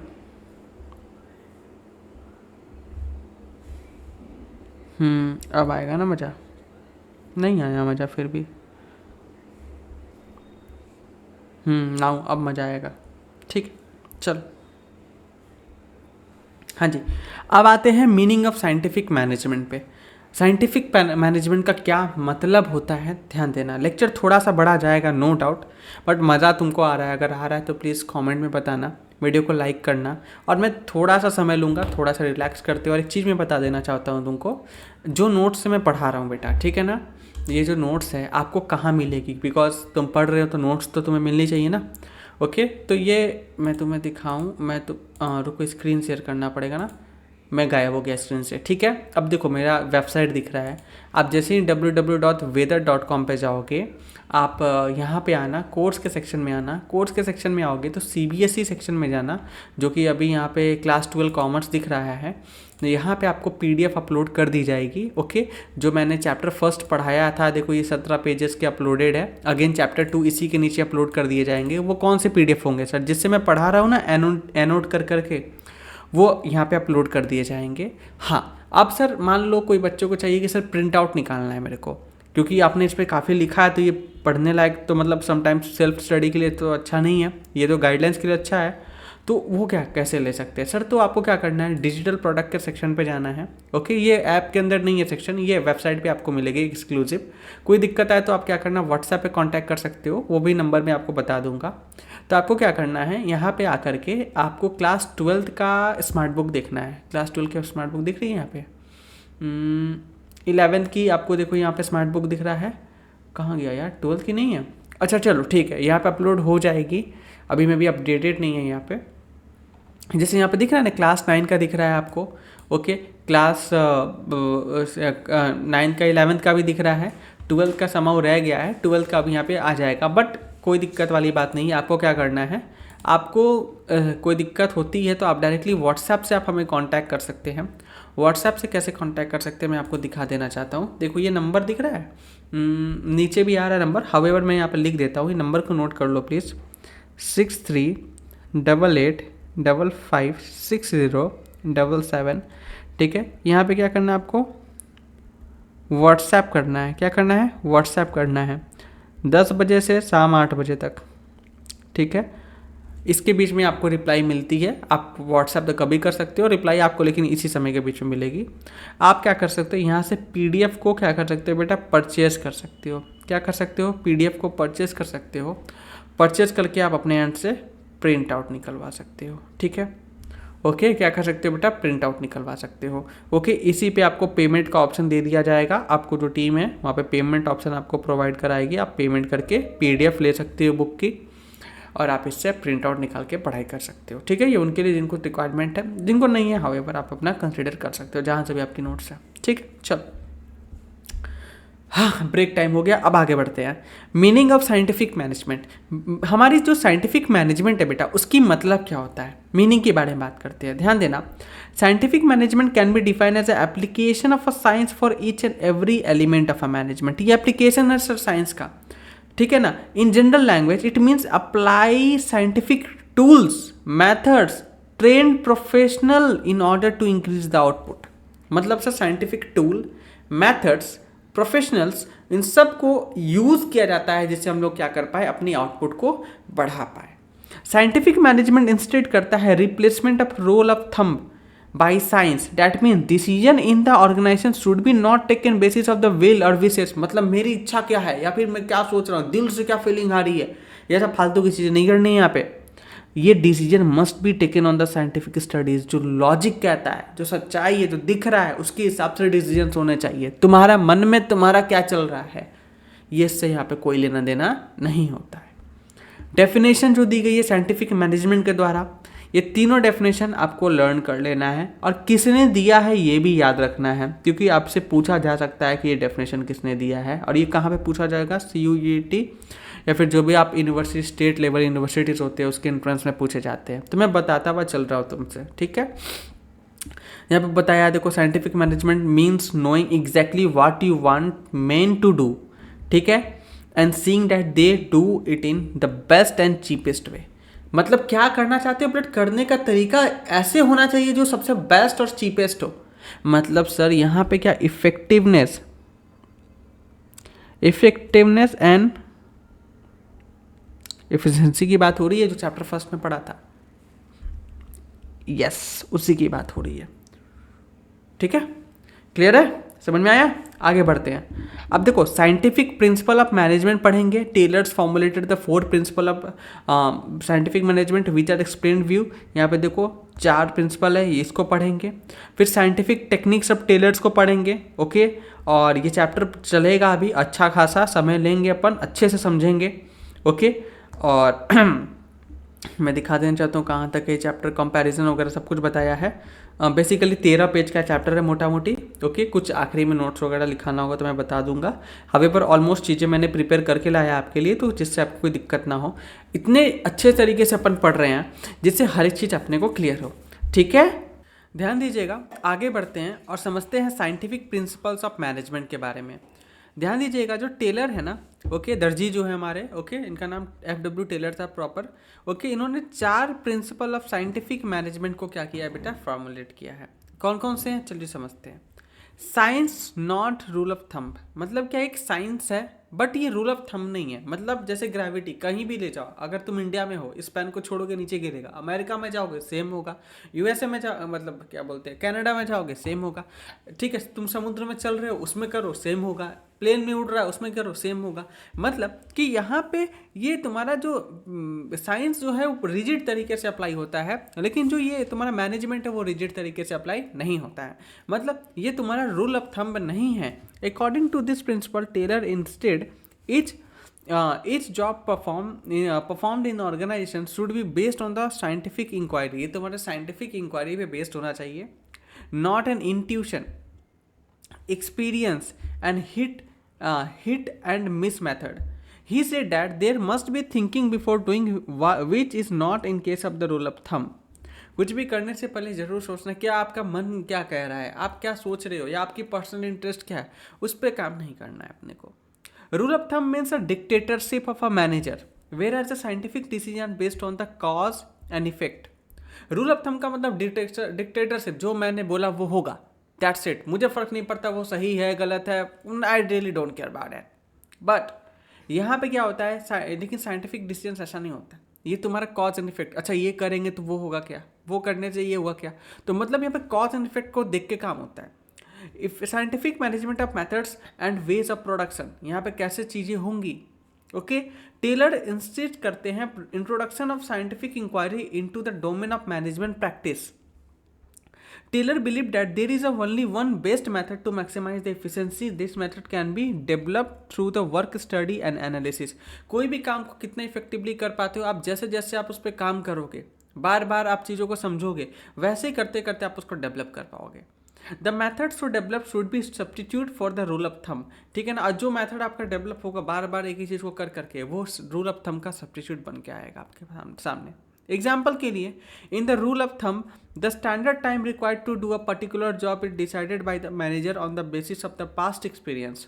ठीक है ना, कि सर पहले इतना समय लगता था कोई काम को करने में, 10 मिनट लगता था, तो अब भी 10 मिनट ही लगना चाहिए. टेलर इंसिस्ट करते हैं कि standard time for the job should be set up scientifically by performing time should in the organisation and then the day target should be fixed.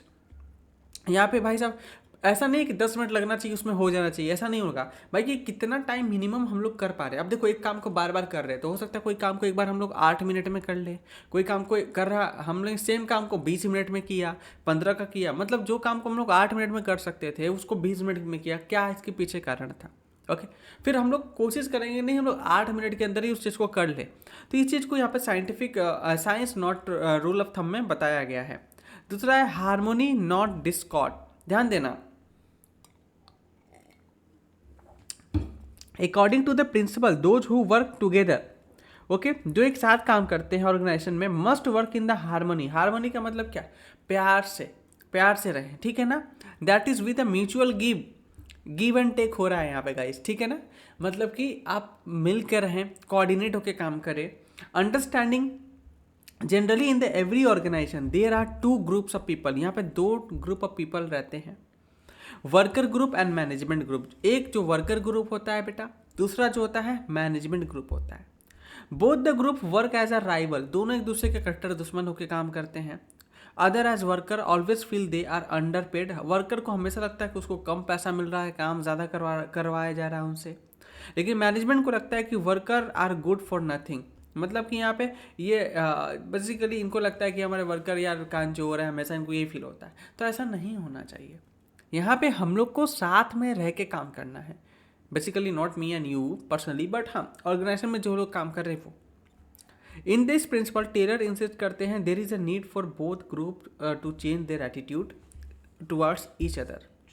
He instead on mental revolution which means complete change and attitude overlook for each other. एक दूसरे को देखने का नज़रिया को proper बदल के रख देना।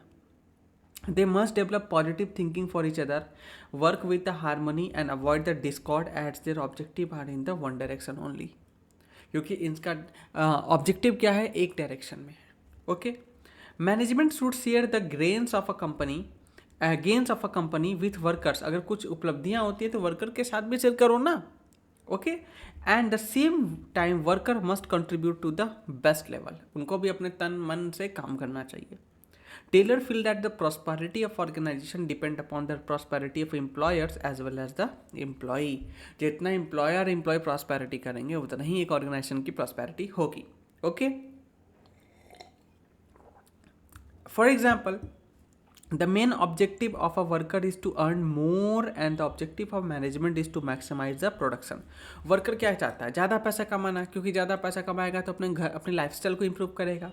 लेकिन वही बात करते हैं मैनेजमेंट क्या करेगा? प्रोडक्शन को मैक्सिमाइज करना चाहता है। Instead of discord for each other, objective worker can earn more money by producing more which will help maximising the production also. तो इसी वजह से हम लोग वर्कर को इस तरीके से समझाए कि भाई देख तेरे को ज़्यादा पैसा कमाना है तो ज़्यादा प्रोड्यूस कर, तेरे को ज़्यादा पैसा मिलेगा, है ना। इंसेंटिव्स वगैरह भी दिया जाता है इस वजह से कि आप इतनी टारगेट को अचीव करते हो तो आपको इंसेंटिव मिलेगा। क्यों? आपको मोटिवेट करने के लिए। आप जितना मोटिवेशन से काम करोगे उतनी ज़्यादा आप खुद भी कमाओगे और ऑर्गेनाइजेशन का जो मोटिव है प्रोडक्शन ज़्यादा करने का वो भी हो पाएगा। They must be paternalistic style of management in case of the Japanese company. ठीक है, in Japanese company this principle is practice as their managers treat worker as a part of their family. Japan में use होता है जहाँ पे worker को अपने family का पार्ट माना जाता है। Okay worker also do not show their agitation by the going on strike. वहाँ पे लोग स्ट्राइक वगैरह पर नहीं जाते जैसे इंडिया में जाते हैं। They tie a black ribbon to show their dissatisfaction and gain sympathy for manager. अगर वो लगता है कि नहीं उनके हित में काम नहीं हो रही तो ब्लैक रिबन बांध के काम करते हैं जिससे वो अपनी डिससेटिस्फैक्शन को दिखा पाए।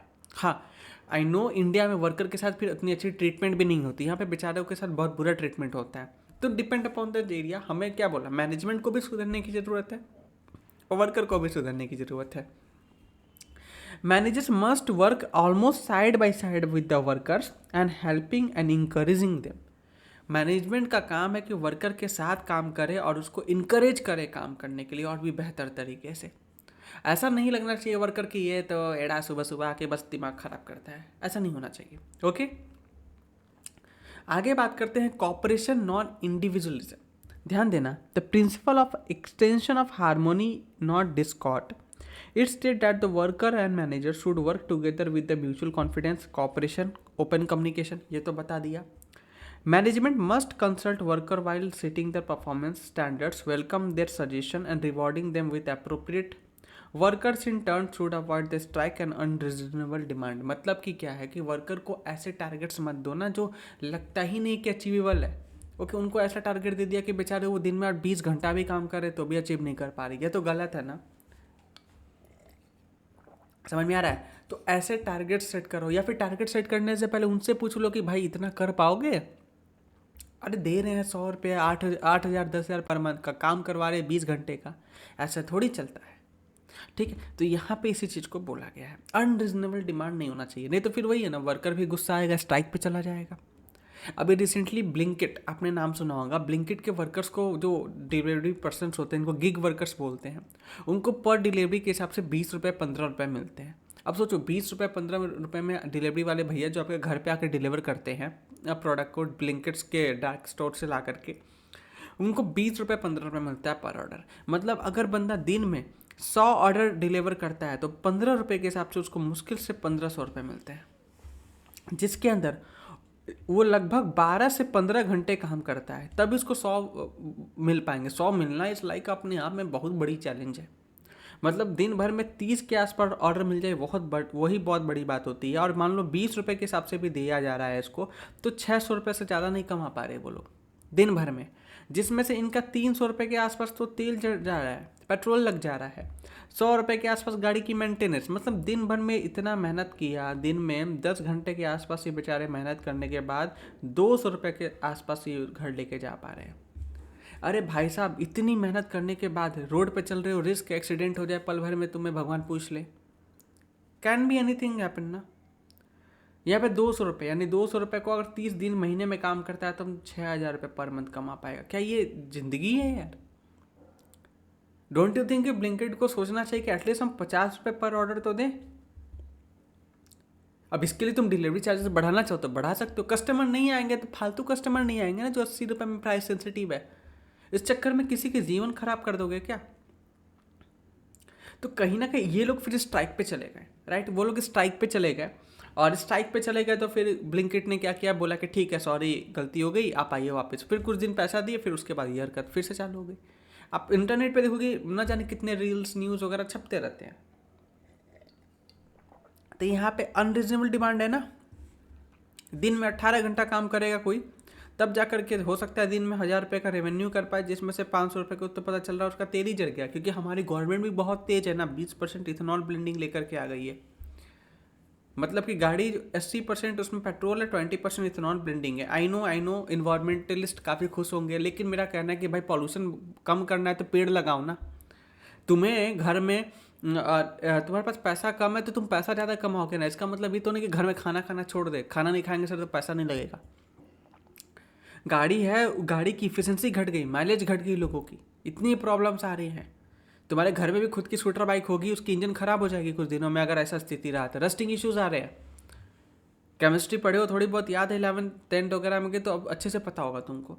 तो कहीं ना कहीं मैनेजमेंट भी, कहीं ना कहीं ब्लिंकिट का एग्जाम्पल हमने लिया आपके लिए, ठीक है। गवर्नमेंट का भी बजा दिया, देखो मजाक मजाक में, लेकिन गवर्नमेंट गलत कर रही है तो बजाऊंगा नहीं, ठीक है। आगे बढ़ते हैं, मेरी भी गाड़ी है ना, मैं भी भुगत रहा हूँ। आगे बढ़ते हैं।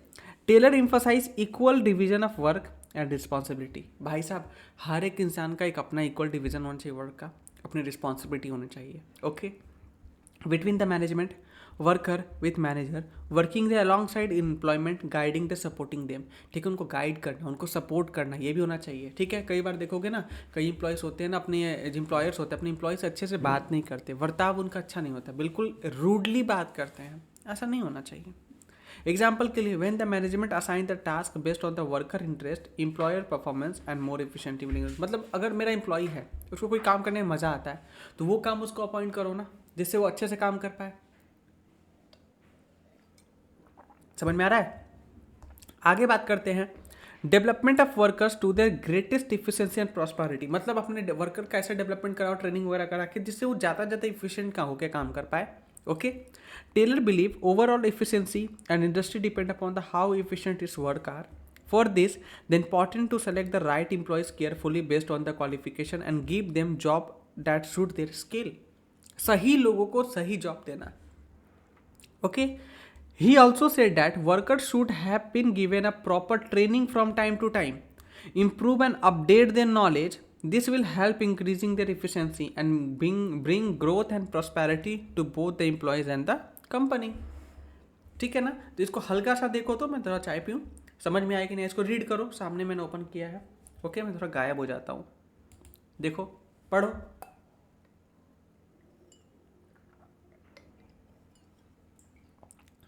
देखा? चलो मैं वापस आ रहा हूँ। टेंडन है, वापस गायब, आ गया गया। ठीक है, चलो आगे बढ़ते हैं। Scientific techniques of Taylor. Scientific techniques क्या है टेलर का? Along with the scientific principle, Taylor developed some scientific techniques by conducting the various experiment at the workplace. अब इन्होंने बहुत सारा एक्सपेरिमेंट भी किया वर्क प्लेस पे, जिसको करते हुए इन्होंने बहुत सारे ऐसे टेक्निक्स निकाले। ओके, टेक्निक्स क्या है? ओके, इंपॉर्टेंट है, ध्यान देना। The common techniques are functional foremanship. मतलब दिस टेक्निक, इसमें टेलर ने क्या सजेस्ट किया कि dividing the factories into 2 department. एक फैक्ट्री को 2 डिपार्टमेंट में आप क्या करो, डिवाइड करो। The planning department and the production department. एक होगा प्लानिंग डिपार्टमेंट, दूसरा होगा प्रोडक्शन डिपार्टमेंट। इनका मानना था workers should not B burdened with the planning of work and must focus on the doing the job and increasing the production. मतलब planning का अलग दे दो भाई, बंदा बैठ के दिन में प्लानिंग कर रहा है और दूसरे का काम प्लानिंग में मत डालो, उसको बोलो काम करे, बस एग्जीक्यूशन करे। जिससे क्या होगा कि काम बढ़ चुकी है ना, बर्डन नहीं होगा, हौच पौच नहीं होगा, ठीक है, कन्फ्यूजन नहीं होगा, बहुत ही इफिशिएंटली काम होगा। To bring the specialisation, improve productivity, Taylor said that there should be the functional expert in the each department who would supervise, guide or instruct the workers. And since one foreman cannot be an expert in all areas, Taylor ने recommend किया कि appointment करो minimum 8 specialist. ठीक है ना, हर एक बंदा सब काम नहीं कर सकता, सब कोई जॉनी भैया तो नहीं है ना। ठीक है, तो यहाँ पे चाहिए अलग अलग लोग। Okay, 4 under the planning department and 4 under the production department. 4 लोग रहेंगे प्लानिंग डिपार्टमेंट में और 4 लोग रहेंगे प्रोडक्शन डिपार्टमेंट में। Each expert will handle only 1 specific aspects. एक बंदा एक स्पेसिफिक काम को करेगा, ठीक है ना, और इंश्योर करेगा proper guidance and efficiency. This technique is extension of a principle of division of labour. Taylor ने also said that the foreman and intelligent, educated, energetic, honest and technical qualified. ठीक है ना, since all this qualities are hard to find in 1 person. सब चीज़ एक इंसान के अंदर नहीं पाया जा सकता। क्यों सर? क्योंकि सब कोई जॉनी भैया थोड़ी है। ही emphasized he need for the different experts and handle the different task. इसी वजह से हमें अलग अलग लोगों की जरूरत पड़ेगी अलग अलग काम को करने के लिए। ठीक है, 8 फंक्शनल एक्सपर्ट, हमारे पास 8 फंक्शनल एक्सपर्ट होते हैं। पहला है अंडर प्लानिंग डिपार्टमेंट, जिसमें रूट क्लर्क होता है। ये रिस्पॉन्सिबल होता है deciding the sequence of step, कौन कौन सा स्टेप्स कब कब परफॉर्म किए जाएंगे। ओके, एक मैकेनिकल या मैनुअल टास्क को करते वक्त। दूसरा instruction card clerk, the foreman is responsible for the giving a general instruction necessary to carrying a job in a specific manner. तीसरा है टाइम एंड कॉस्ट क्लर्क। ये क्या करेगा? ये रिस्पॉन्सिबल है fix up the time for starting and completion of job. He also prepare the cost sheet of every job. Cost sheet बनाने में काम आएगा। कॉस्ट शीट क्या होता है, हल्का सा मैं तुम्हें बता देना चाहता हूँ। अब ये तुम्हारे सिलेबस में नहीं है, बट तुम बस एक ऊपर से ना तुमको फील हो, इसलिए मैं बता दे रहा हूँ, ध्यान देना। कॉस्ट शीट क्या होता है?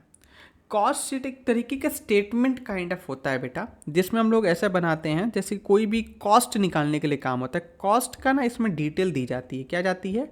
डिटेल्स होती है। डिटेल में यहाँ पे कैलकुलेशन दी जाती है। किस चीज़ का बेटा? कॉस्ट का। तो ये बेसिकली स्टेटमेंट होता है। ओके, जो हमारी जो कॉस्ट डिपार्टमेंट होती है वो बनाती है, जिससे हमें इसमें सारे चीज़ें डालते हैं प्रोडक्ट से रिलेटेड। जैसे प्रोडक्शन का कॉस्ट हो गया, प्रोडक्शन का कॉस्ट हो गया सर, उसमें आने वाले एडमिनिस्ट्रेशन के एक्सपेंसेस हो जाते हैं। ठीक है, पैकेजिंग की एक्सपेंसेस हो जाती हैं, सेलिंग एंड डिस्ट्रीब्यूशन की एक्सपेंसेस हो जाती हैं। हम लोग फिर लास्ट में प्रॉफिट मार्जिन जोड़ते हैं। लेट से हम 20% का प्रॉफिट मार्जिन जोड़ रहे हैं, तो ऐसे करके फिर हम लोग क्या करते हैं, सेलिंग प्राइस को कैलकुलेट करते हैं। ओके। तो ये हमारा कॉस्ट शीट ऐसे बनती है। तो इनका काम होता है बेटा कॉस्ट शीट बनाना हर एक जॉब का, हर एक काम का, कि उस पर कितना कॉस्ट आ रहा है, जिससे हम लोग डिटेल में जूम इन इफेक्ट ले पाए, कहाँ पे क्या खर्च आ रहा है। क्योंकि एक एक रुपये लॉन्ग टर्म में बहुत मैटर करता है बेटा।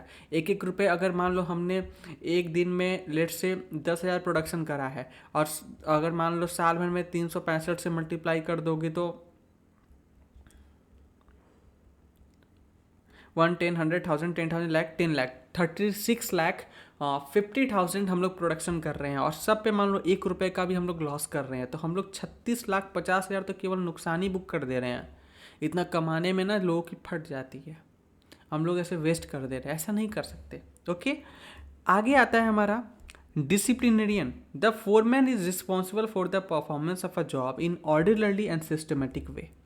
कि भाई साहब इनका काम होगा भाई हर एक चीज़ें ऑर्डर मैनर में सिस्टमेटिक वे में काम हो पाए, तो ये इन चीज़ को इंश्योर करते हैं।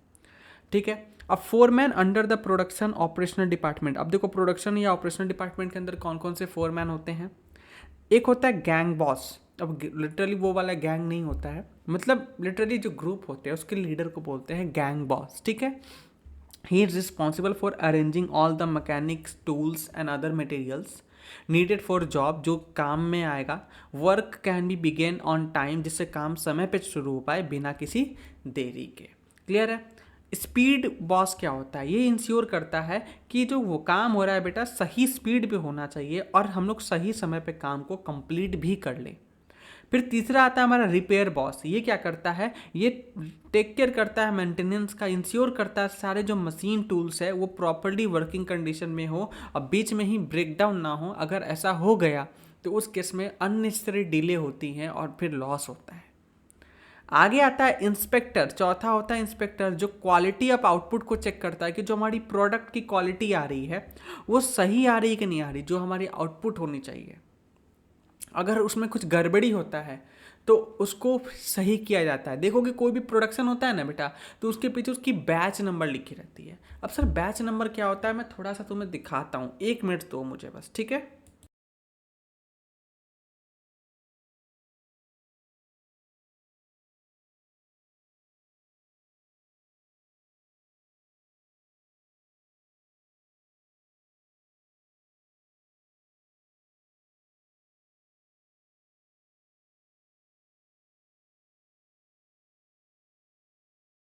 लो मैं आ गया।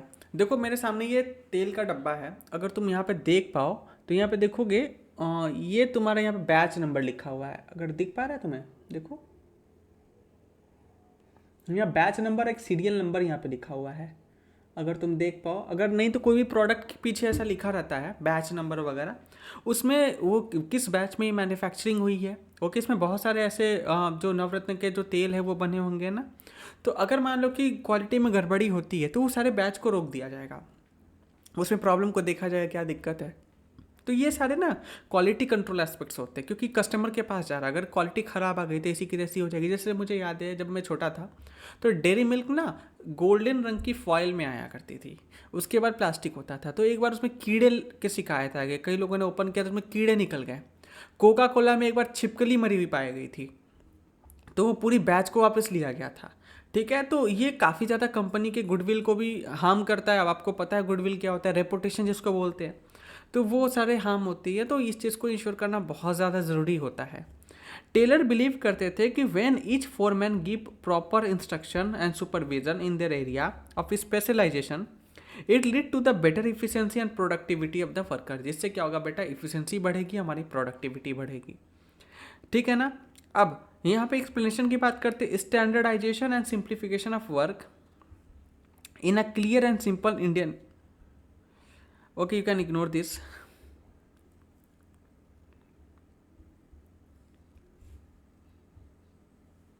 एक्चुअली मैंने इसको रिफाइन करने के लिए एआई का यूज़ किया था, उसने अलग ही गेम खेल लिया मेरे साथ। ठीक है, you can you ignore this, कोई दिक्कत वाली बात नहीं है।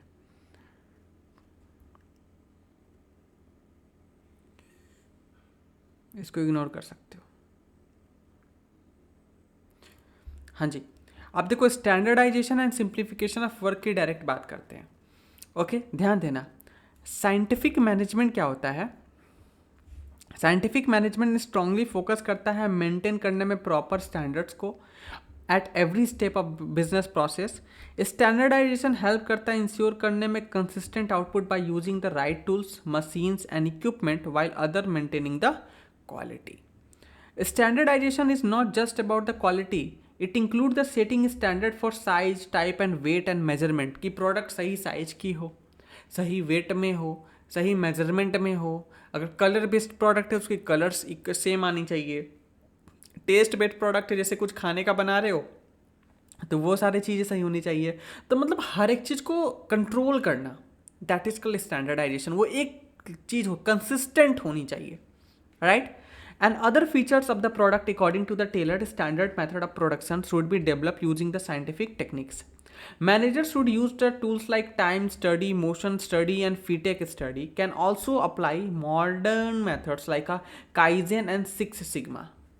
Okay, big companies like Nokia, Apple, Nike, Videocon have successfully used the standardization in their production process.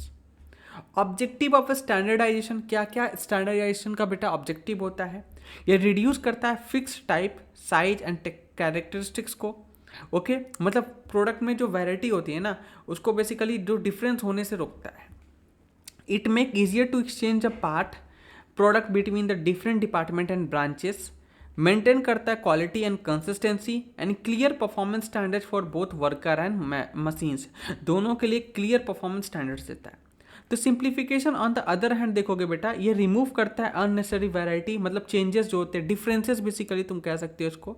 Unnecessary differences product में जो आती है, वेरिएशंस कह सकते हो इसको। Okay, of a product size and designs having too many varieties increase the cost, more inventory, more type of machines and more labour.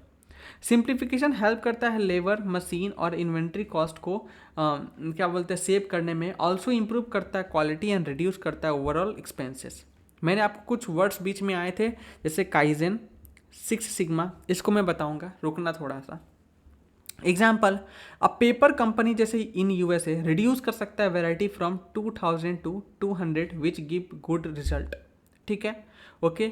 A fruit can manufacturing company, fruit can जो manufacturing company जो है reduce कर सकती है variety plus 200 से 32 में and become more efficient effective. मतलब 200 तरीके का प्रोडक्ट ना बना के आप 32 ही बना रहे हो, जिससे आप लेकिन प्रोडक्ट की काफ़ी अच्छे से काम कर पा रहे हो, वैसा वाला यहाँ पर सीन है। ठीक है ना, ओके। अब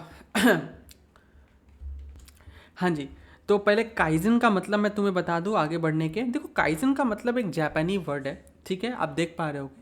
काइजन का मतलब क्या होता है ना, स्लो स्लो इंप्रूवमेंट। जैसे जैसे काम हो रहा है ना, हम लोग लर्निंग ले रहे हैं कि सर अच्छा ये काम कर रहे थे ना, इसको ऐसे करते तो और बेटर हो सकता है ना।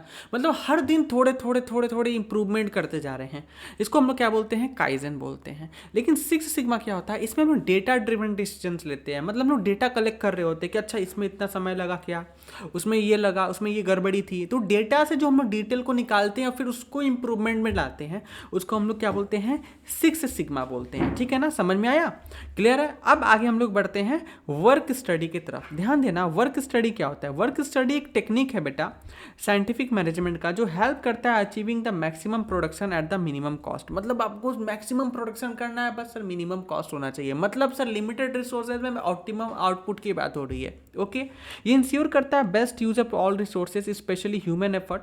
ये फोकस करता है इंप्रूव करने में इफिशियंसी को, बेस्ट कंट्रीब्यूशन करने में हेल्प करता है ईच फैक्टर ऑफ प्रोडक्शन को। अब देखो फीटेक स्टडी क्या होता है, जो ऊपर हम लोगों ने कुछ देर पहले यहाँ पे जिक्र करा था आपके सामने, कहाँ गया ये फीटेक स्टडी। ओके, तो आपको लगा होगा सर नहीं बताएंगे, बट मैं बताऊंगा डेफिनेटली, आगे पढ़ना था इसलिए मैंने रोक रखा था इसको। चलो आगे देखते हैं, आओ। फीटेक स्टडी क्या होता है, ये कंडक्ट किया जाता है to determine how often rest break should be given, कि कब कब हमें लोगों को रेस्ट की ब्रेक देनी चाहिए। How long each rest break should would be, कितने समय तक लोगों को ब्रेक देनी चाहिए। ठीक है ना, मतलब कब कब ब्रेक देना चाहिए, हाउ ऑफ्टन कितने कितने देर पे, फिर कितना देर तक देना चाहिए, फिर how many rest break are required during the work period, फिर कितने रेस्ट ब्रेक की ज़रूरत है। अगर 8 घंटे की शिफ्ट में आप काम कर रहे हो तो क्या इसमें 4 बार देना है, 3 बार देना है, 2 बार देना है, वो ये बताता है। प्लस वो 15 मिनट का होगा, ठीक है, 20 मिनट का होगा, 5 मिनट का होगा, वो ये बताएगा, ठीक है ना। उसके बाद जब ब्रेक दिया जाएगा तो उसके बीच में 1 घंटा का डिफरेंस होगा, 3 घंटे का डिफरेंस होगा, वो ये बताता है, ठीक है। देखो टेलर बिलीव, इनका क्या मानना था, when a person work for a long time without the rest he burn feel tired, वो थक जाता है, ओके। हिज इफिशियंसी ड्रॉप, उसकी इफिशियंसी खत्म हो जाती है। So proper rest interval are necessary, इसी वजह से उसको रेस्ट करना बहुत ज़रूरी है। But the rest interval should be not fixed randomly, इसको रैंडमली सेट नहीं करना चाहिए बाय द मैनेजर, गेज और past experience. Instead scientific fatigue study should be done, मतलब कि भाई कितना समय देना, एक समय चूज कर लो, फिर उसके बीच में कितने देर का देना है, प्लस दिन में कितना हमको ब्रेक की ज़रूरत है, वो सारी चीज़ें देख लेनी है। To conduct this study, Taylor suggests observing the average worker while performing a task. The manager should note when a worker start getting tired. देखना पड़ेगा, मैनेजर बैठ के देखता रहेगा कब ये लोग थकना स्टार्ट कर रहा है, ओके। फिर वेन इट प्रोडक्टिविटी डिक्रीजेस, कब इसका प्रोडक्टिविटी डिक्रीज हो जा रहा है। फिर how much rest is needed for the he feel fresh again, फिर कितने देर वो बैठ रहा है जब रेस्ट में, तो कब से उसको अच्छा लगने लग रहा है, 5 मिनट में लग रहा है तो 5 मिनट, या यहाँ पे हम लोग क्या अगर टाइम स्टैम्प डाल देंगे, यूट्यूब पर डालते हैं ना वीडियो में टाइम स्टैम्प, वैसे टाइम स्टैम्प डाल देंगे। Based on this observation ideal timing and frequency of a rest interval can be fixed the ensure that the worker remain energetic and productive through out the shift. इससे क्या होगा, जो हमारा worker है वो productive रहेगा, एनर्जेटिक रहेगा, और इस तरीके से वो सारे काम को कर पाएगा। Example, if a worker is doing 3 shift in a day, he feel tired after one shift, he can assign to the first and third shift and given the rest during the second shift. Even within a single shift, his short break can be given if observed that make help in refreshing the workers.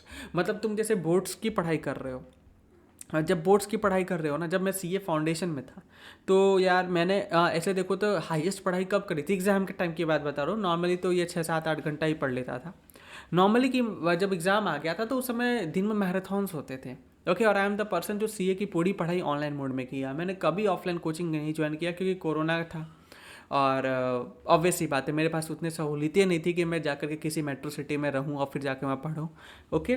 तो जो भी था मेरी online study ही हुई है, foundation से मैं बता रहा हूँ, फाइनल तक जो भी है मेरी जर्नी, ओके। तो ध्यान देना, जब बड़े क्लासेस चलते थे ना तो टीचर्स क्या करते थे, 4 घंटे का मैराथन जब हो जाता था तो वो ब्रेक देते थे, या फिर 1 घंटे 2 घंटे का मैराथन होता था तो ब्रेक देते थे।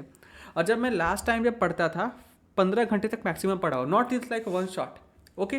बैठा तो 20 मिनट का ब्रेक ले रहा हूँ बीच बीच में, और फिर ऐसे ऐसे करके पढ़ रहा था कि ठीक है 3 घंटे पढ़ा, 10 से 20 मिनट का ब्रेक लेंगे, फिर 3 घंटे, फिर 10 से 20 मिनट का, ऐसे कर करके लिया, ओके। वो भी एग्जाम टाइम में 15 घंटे पढ़ा था, नॉट इन रेगुलर लाइफ। फिर ऑब्वियस सी बात है, इंसान हूँ, मेरे से तो नहीं हो पाएगा, बाकी जिनसे हो पाता है वो करे। तो बेसिकली ये बीच बीच में ब्रेक लेकर के आपको रिकवरी का हेल्प मिलता था। अभी याद रखना, हमेशा 90 मिनट की पढ़ाई करने के बाद आपको ब्रेक की ज़रूरत पड़ जाती है, उसके बाद आप थकने लगोगे। Again person to person depend करता है, शुरुआत करोगे तो आधे घंटे में थक जाओगे, तो आधे घंटे में ब्रेक ले लो, फिर जब 1 घंटे में थकना तो 1 घंटे में ब्रेक ना, धीरे धीरे देखना तुम्हारी जो स्ट्रेंथ है वो बढ़ती जाएगी, ठीक है, ओके। अब ध्यान देना, this approach bring the scientific and practical method to manage the worker fatigue and improve the overall productivity. Fatigue का मतलब थकावट भी कह सकते हो, ठीक है, थकावट ही होता है बेसिकली, ओके। तो यहाँ पे समझ में आया ये चीज़। आगे बात करते हैं मेथड्स ऑफ स्टडी, हमारे स्टडी के मेथड्स क्या क्या होंगे, ओके। ध्यान देना,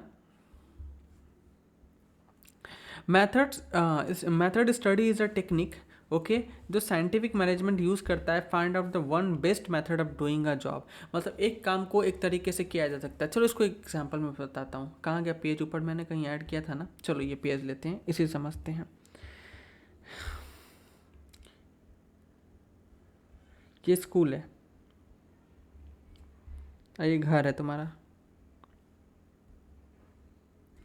अब ध्यान से देखना,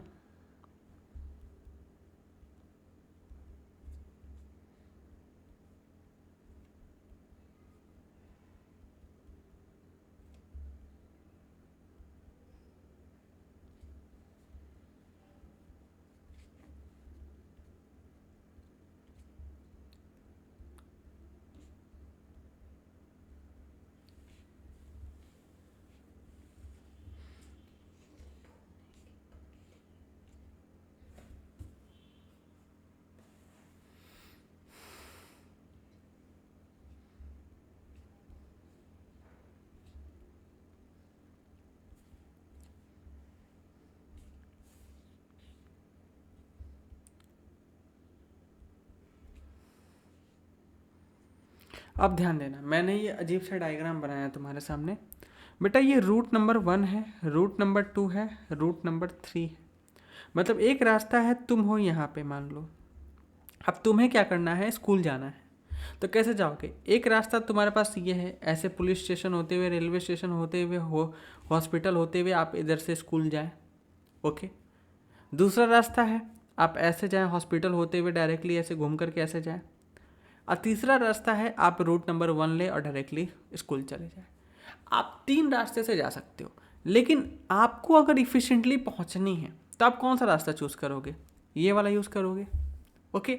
तो ये सबसे ज़्यादा इफ़ेक्टिव रास्ता है, इफ़ेक्टिव एंड इफ़िशिएंट रास्ता है ना? ओके। यही चीज़ को यहाँ बता रहा है।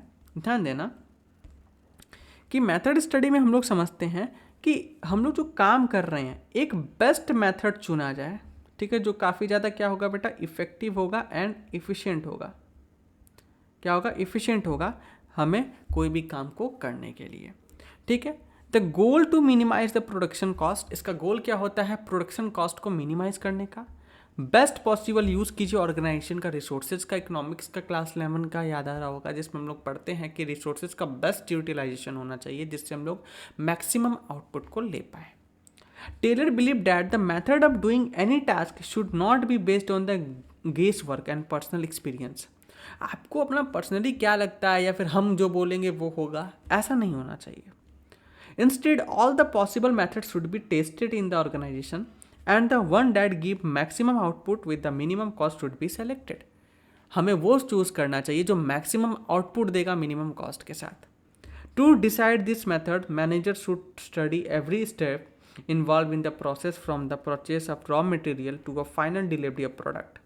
Taylor even develop the famous assembly line system using the technique. Assembly line system जहाँ पे एक एक चीज़ों को असेंबली होती है। हम लोग पहले छोटे थे ना, तो डिस्कवरी पे एक शो आता था, हाउ इट्स मेड। जिनको भी समझना है असेंबली लाइन क्या होता है, बेस्ट एग्जाम्पल है। जहाँ पे एक असेंबली होती है, यहाँ पे गाड़ी के पहिए रखे जाते हैं, फिर कोई बंदा आगे यहाँ पे सीट लगाता है, फिर कोई यहाँ पे एसी लगाता है। मतलब ये असेंबली पे काम होता जाता है step by step. Mobile phone manufacturing में ऐसी होती है, यहाँ पे केस रखी जाती है, यहाँ पे प्रोसेसर लगता है, यहाँ पे कैमरा लगता है, और इस तरीके से प्रोसेस आगे बढ़ता जाता है ना। तो ये क्या होता है, ये मेथड स्टडी कहलाता है। यहाँ पे इसी चीज़ को क्या बोलते हैं हम लोग, असेंबली लाइन कहते हैं। Main objective to reduce the study, to reduce the cost, improve the quality. इसमें क्या होता है कि हम लोग कॉस्ट कम लगता है, समय कम लगता है, क्वालिटी इंप्रूव हो जाता है। हर कोई काम यहाँ पे साइड में लोग खड़े करते जा रहे हैं, ऐसे करके होता है। ये इंक्रीज करता है कस्टमर का सेटिस्फैक्शन का। जिनको स्टिल हमको नहीं समझ में आया तो मैं यहाँ पे बोलूँगा, यूट्यूब पर तो मैं वो दिखा नहीं पाऊँगा, रेगुलर क्लासेस में दिखाता हूँ। तो यह हाउ इट्स मेड शो का नाम है, यूट्यूब पर सर्च कर लेना, आप देख लेना, आपको समझ में आ जाएगा।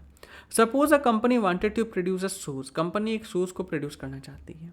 उसके बाद 2 ऑप्शन है, लेबर इंसेंटिव मेथड का यूज़ करें या फिर कैपिटल इंसेंटिव या फिर मशीन इंसेंटिव मेथड का यूज़ करें। लेबर इंसेंटिव में जैसा नाम है, ज़्यादा मैन पावर का यूज़ करेंगे, मशीन का कम यूज़ होगा। लेकिन मशीन इंसेंटिव में हम लोग मशीन का ज़्यादा इस्तेमाल करेंगे और वर्कर का कम इस्तेमाल करेंगे। Okay. The management must calculate the cost of production. आपको कैसे चूज़ करना है, सर मशीन से काम करवाने में सस्ता पड़ रहा है कि आदमी से काम करवाने में सस्ता पड़ रहा है। अगर इंसान वर्कर से काम करवाने में सस्ता पड़ रहा है तो हम लोग लेबर इंसेंटिव चूज़ कर लेंगे। लेकिन अगर हमको लगता है कि नहीं सर मशीन से ज़्यादा चीप पड़ रहा है, तो हम लोग मशीन, जो हमारा कैपिटल इंसेंटिव टेक्निक है या फिर मशीन इंसेंटिव मेथड है, उसको चूज़ कर लेंगे। ठीक है। Both methods also consider the company's available resources. Method which give better output and lower cost, simple सी बात है, उसको चूज़ करना है। The scientific approach help in improving the efficiency and reduce the wastage. ठीक है ना, ये तुम इफिशिएंसी बढ़ाने में हेल्प करता है और हमारे वेस्टेज को क्या करता है बेटा, ख़त्म कर देता है। ओके। अब देखो टाइम स्टडी क्या होता है। टाइम स्टडी एक साइंटिफिक मैनेजमेंट का टेक्निक है जो डिटरमाइन करता है स्टैंडर्ड टाइम को required to perform a job, जिसको आपको एक काम करने में जितना समय लगेगा उसको, ठीक है ना, कि ये काम इतने देर में हो जाना चाहिए। It help in planning the work more efficiently and setting the realistic target workers. मुझे लगता है कि दिन भर में मैं 3 चैप्टर पढ़ सकता हूँ, तो मैं 3 का ही टारगेट रखूंगा ना भाई। अब मान सकता हूँ एक चैप्टर को एवरेज मान लो 2 घंटे लग गए, तो 3 चैप्टर को पढ़ने में, रिवाइज करने में मेरे को 6 घंटे लगेंगे। अब 6 घंटे से ज़्यादा मैं नहीं पढ़ सकता। लेकिन कुछ बच्चे होते हैं, नहीं सर कल बैठेंगे 20 के 20 चैप्टर निपटा देंगे, 18 घंटे पढ़ेंगे, गया बहस पानी में, ऐसी की तैसी, कुछ नहीं होने वाला। ठीक है। Objective of time study, standard time लगे सर, सेट कर पाए हम लोग परफॉर्मेंस टारगेट्स को, नंबर ऑफ वर्कर्स हम लोग देख पाएँ कितनी चाहिए ज़रूरत है हमें काम के लिए, और क्लासीफाई कर पाए वर्कर को उनकी इफिशिएंट और इनइफिशिएंट बेस्ड पे उनके परफॉर्मेंस के हिसाब से। टेलर स्ट्रांगली अपोज करते थे फिक्स्ड टाइम बेस्ड इंट्यूशन और मैनेजर पर्सनल जजमेंट, कि मुझे लगता है ये काम 10 मिनट में होने चाहिए। अरे थू, नहीं होगा ऐसा। अरे तुम देखो ना कि 10 लोग जब काम कर रहे हैं तो मान लो 5 लोग हैं, एक बंदा एक काम को 10 मिनट में कर रहा है, एक बंदा एक काम को 15 मिनट में कर रहा है, एक बंदा 20 मिनट में कर रहा है, तो हमें ये डेटा को देख करके डिसाइड करना पड़ेगा ना। अरे मेरे को लगता है ये काम 2 मिनट में हो सकता है, तो ये मेरे को लगने से क्या फ़र्क पड़ता है, फिर खुद ही कर लो। फिर तो हम अननेसेसरी अनरियलिस्टिक टारगेट बना रहे हैं ना, ऐसा नहीं होना चाहिए। Okay, instead he suggest scientific approach. An average worker should be observe performing the job. हमें पता रहना चाहिए एक एवरेज वर्कर को हम लोग को ऑब्जर्व कीजिएगा, भाई कितना समय लग रहा है। स्टॉप वॉच से should be use for record the time taken, जिससे हम लोग समय निकाल पाए। और हमको पता है एक तरीके से, देखो ना, दिमाग लगाना है तो ऐसे ही बताता हूँ, ठीक। इसका एवरेज ले लो, चलो 25 20 45 हो गया ना, 3 से हम लोग मान सकते हैं कि सर 15 मिनट में एक काम कर सकते, मैंने मीन निकाला है, एग्जाम्पल लेते हैं तो थोड़ा रियलिस्टिक लगता है सर कि नहीं, 15 minute is a quite appropriate time जिसमें किया जा सकता है काम। उससे पहले हो जाए अच्छी बात है, उसके बाद नहीं होना चाहिए। तो एक ये साइंटिफिक लगा। अब मेरे को लगता है 5 मिनट में ये काम होना चाहिए, तो ये बेकार है, ये नहीं हो पाएगा, ठीक है। Taylor command repeating this observation at least 100 time, कम से कम 100 बार ये चीज़ को करो जिससे तुम 100% श्योर हो पाओ। And then taking the average of those, जैसे मैंने लिया है ना एवरेज वैसा वाला, and average become the standard time of that job. Okay, मतलब मीन वाला जो काम मैंने करके दिखाया ना, बिल्कुल ये वाला, ठीक है। Based on this the worker who finishes job in standard time consider average. जो 15-15 मिनट में काम कर ले रहा है इसको हम लोग एवरेज मानेंगे, जो फास्टर कर रहा है उसको इफिशिएंट मानेंगे, और जो ज़्यादा समय निकल ले रहा है उसको बोलेंगे आप मुंबई जा रहे हैं, बात खत्म। लेकिन सर मेरा हेडक्वार्टर तो दिल्ली में है, कोई दिक्कत नहीं, आप मुंबई जा रहे हैं, आपको जॉब से निकाला जा रहा है, ठीक है, क्लियर। तो मतलब इनइफिशिएंट है भाई, हम उनको फिर छाट करके उनको ले ऑफ कर सकते हैं। A method help improving the productivity, fair targets and worker planning and accurately. इससे आप फेयर टारगेट्स भी ले पाओगे, क्लियर है। एंड मोशन स्टडी क्या होता है, ध्यान देना। ओहो, मोशन स्टडी एक साइंटिफिक टेक्निक है जो ऑब्जर्व करता है, एनालाइज करता है movement made by the workers while doing the job. वो कितने बार मूव करते हैं, मतलब एक जगह से दूसरे जगह जाते हैं। मेन पर्पस क्या है, आइडेंटिफाई करता है, एलिमिनेट करने के लिए अननेसेसरी और या अनप्रोडक्टिव मूवमेंट्स। जैसे हमारा वर्कर है, काम कर रहा है, उसको थोड़ी में गुटखा खाना है, तो चला गया बाहर गुटखा खा के आते, हम जाते ही गुटखा खा के आते, ऐसा नहीं होना चाहिए। वो अनप्रोडक्टिव मूवमेंट है, वैसे मूवमेंट्स नहीं होने चाहिए। लेकिन सर सूसू लग गया तो उसको सूसू जाने देंगे ना, रोक थोड़ी लेंगे, ठीक है। तो जो ज़रूरी है वो काम के लिए जाने देंगे। या फिर मान लो कुछ असेंबली कुछ पार्ट्स को लेने जा रहा है, अब मान लो कि वर्कर है, कुछ कसने का काम है उसको, ठीक है ना, अब उसको बार बार पेंच लेने के लिए दूर जाना पड़ रहा है, तो कोशिश करेंगे ना पेंच उसके पास रख दे जिससे उसको अननेसेसरी चल के ना जाना पड़े, टाइम वेस्ट नहीं होगा। तो बिल्कुल वैसी वाली बात है, so that the worker energy is use in efficiency. बेमतलब के काम में उसकी एनर्जी का यूज़ नहीं करना। जैसे तुम्हारे स्कूल के टीचर, मुझे याद है कुछ स्कूल के टीचर अच्छे होते हैं, स्कूल में जो पढ़ाते हैं सभी टीचर बेकार नहीं होते हैं, ठीक है। तो कुछ टीचर अच्छे होते हैं, पढ़ाना चाहते हैं, लेकिन स्कूल के टीचर उनसे ना स्कूल के जो स्कूल की मैनेजमेंट होती है उनसे ना गधा मजदूरी करवाती है। अटेंडेंस शीट बनाओ, ये करो वो करो, अरे परेशान हो जाते हैं, बोलते भाड़ में जाए, सैलरी तुम्हें को उतनी ही मिलनी है, मत पढ़ाओ, छोड़ो, रहने दो।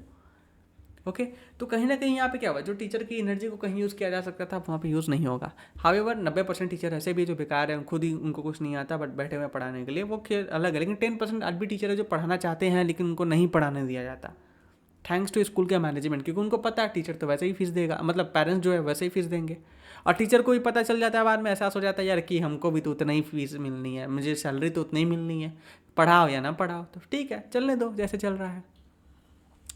Objective of motion study, be careful, observe the movement, movement को ऑब्जर्व करो कौन कहाँ जा रहा है। सेपरेट यूजफुल प्रोडक्टिव मूवमेंट को अलग करो कि भाई ये जरूरी है मूवमेंट करने के लिए, बाकी ये मूवमेंट कोई काम का नहीं है। रिड्यूस करना, एलिमिनेट करना अनप्रोडक्टिव मूवमेंट। अरे पुराने जमाने में मूवीज़ देखी, वो बहू होती थी, सास बैठ के उसको देखी जा रही है, ये कर रही है वो कर रही है, बिल्कुल वैसा वाला कर। डिज़ाइन करना बेटर टूल्स एंड इक्विपमेंट्स को जो सपोर्ट कर पाए स्मूथ एंड इफिशिएंट वर्क को, ठीक है। अब सोचो कितना इन डेप्थ प्रोडक्शन होता है, अगर रेगुलर क्लास कर रहे हो तो तुमको पता चलता है, बट अभी वन शॉट में भी इतने डिटेल में पढ़ा रहा हूँ। लाइक कर देना वीडियो को, बोर्ड देने जा रहे हो नहीं तो दुआ बददुआ भी लग सकती है। खैर, to conduct this study Taylor suggest watching this average worker performance and noting every movement, for example how many time he get up, bend down, reach for the tool.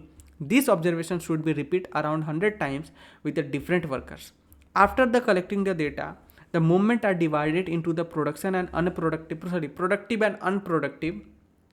Then step are taken to cut down this wasteful movement which save the time and energy. Clear है? आगे बात करते हैं example के लिए. If a worker has a bend again and again, pick up the tools and toolbox under this table, then a small tool and stand can be used to keep the toolbox beside him, and this will save the energy and reduce the unproductive effort and help them focus more productive work. ठीक है, आगे बात करते हैं. Taylor and his associate Frank Gilbert successfully used this method to reduce the number of motions and in brick laying from 18 to just 5, and this led to the fold increase in productivity. मतलब इन्होंने number of motions जो थे, जो 18 बार जो काम हो रहा था, झुक रहे थे, भाग रहे थे, उसको 5 पे ले आए. सोचो, और इससे इंक्रीज हो गई प्रोडक्टिविटी. मतलब सर इतनी प्रिसाइजली काम होती है क्या? जी हाँ, दुनिया इतनी आसान नहीं है, समझे? Conclusion, when use together time plus motion study plus motion method study plus fatigue study, this technique greatly improve the efficiency, reduce the cost, increase the productivities. इन सब पर डायरेक्टली MCQ आ सकता है, याद रखना, बहुत इंपॉर्टेंट है. क्लियर है sir? In the scientific and systematic manner, obvious सी बात है. क्लियर है? अब आगे बात करते हैं different piece and wages system. ध्यान देना, this system technique introduced by the FW Taylor under the scientific management. It focus on the paying different wages and efficient and inefficient worker. मतलब जो वर्कर ज़्यादा इफिशिएंट है उसको ज़्यादा पैसा दो, जो वर्कर इनइफिशिएंट है उसको कम पैसा दो. बात खत्म. काम कम तो पैसा कम, काम ज़्यादा तो पैसा ज़्यादा.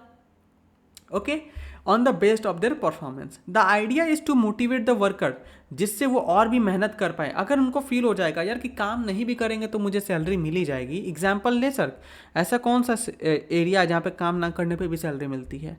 Government sector. हमारे जो गवर्नमेंट एम्प्लॉयज़ होते हैं, इनको काम क्या करने मिलता है? पब्लिक को परेशान करो सर. ठीक है, पब्लिक को परेशान कर दो.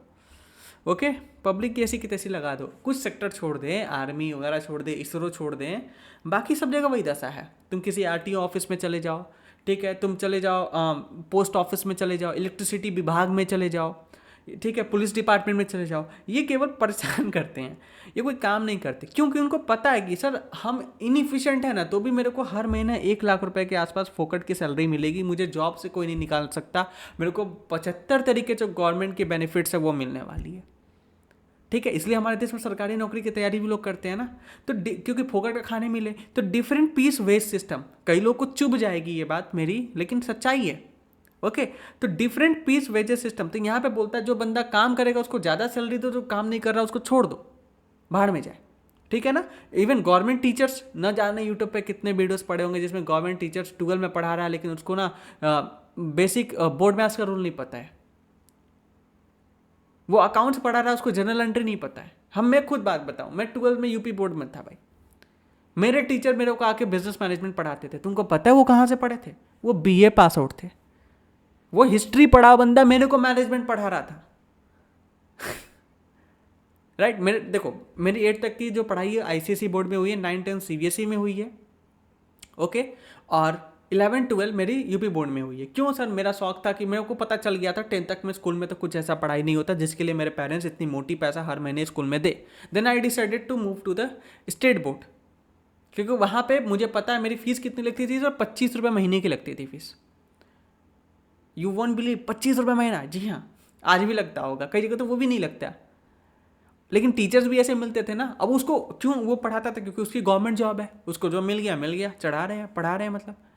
और वो आके पढ़ाता क्या था, वो बुक लेके खड़ा होता था, हिंदी मीडियम होती थी, मेरे को हिंदी नहीं समझ में आता था, इसलिए 12 में मेरे को बहुत ही नाइटमेयर हो गया था। लेते समय तो मेरे को पता था कि मैंने ले लिया स्टेट बोर्ड, बट स्कूल वालों ने बोला था कि आपको इंग्लिश ऑप्ट करने देंगे, बट उन्होंने नहीं दिया ऑप्शन। अल्टीमेटली सरकारी है, सरकारी रह जाती है, तो हिंदी में मुझे 12 पास करना पड़ा, जो कि मेरे लिए नाइटमेयर है आज के लिए भी वो, क्योंकि बचपन से मैंने इंग्लिश पढ़ा, हिंदी मेरे को नहीं जमता।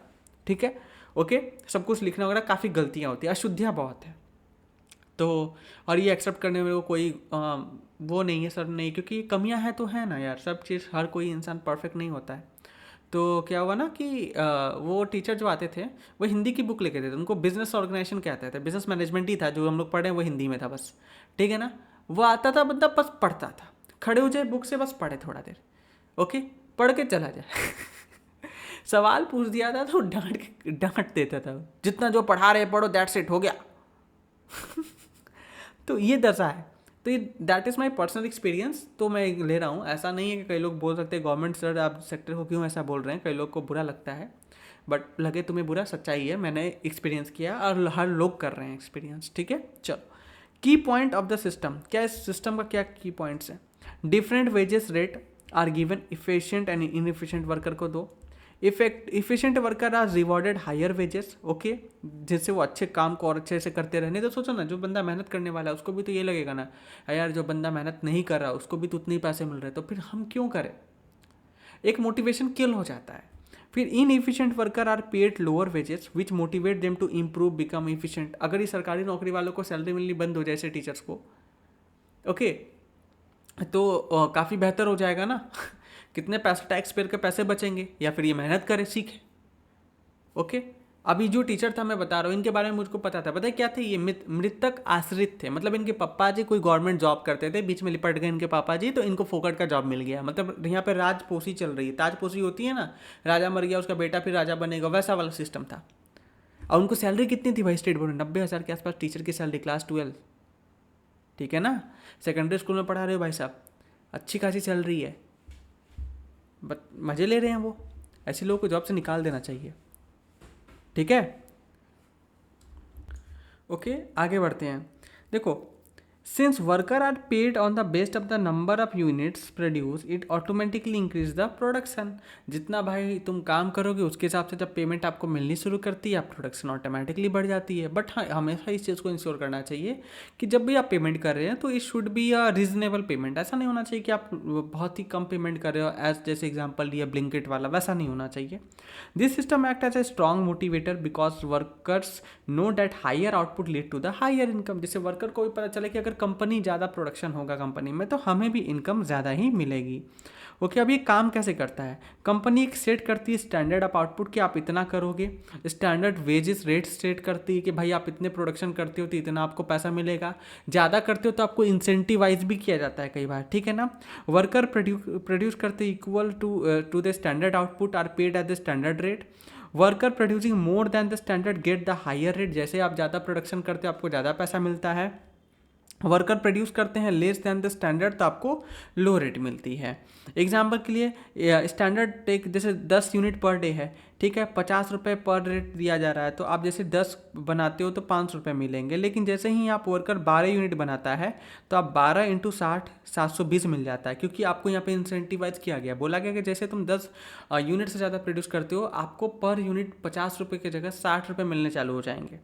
ठीक है, मतलब मान लो एक्स्ट्रा केवल 2 यूनिट प्रोड्यूस करने से आपको जो पैसा मिल रहा था, मतलब कि जो 500 मिल रहा था, उस सीधे 100 रुपये से यहाँ पे क्या हो जा रहा है, इंक्रीज देखने को मिल जा रहा है। ओके, इंक्रीज देखने को मिल जा रहा है।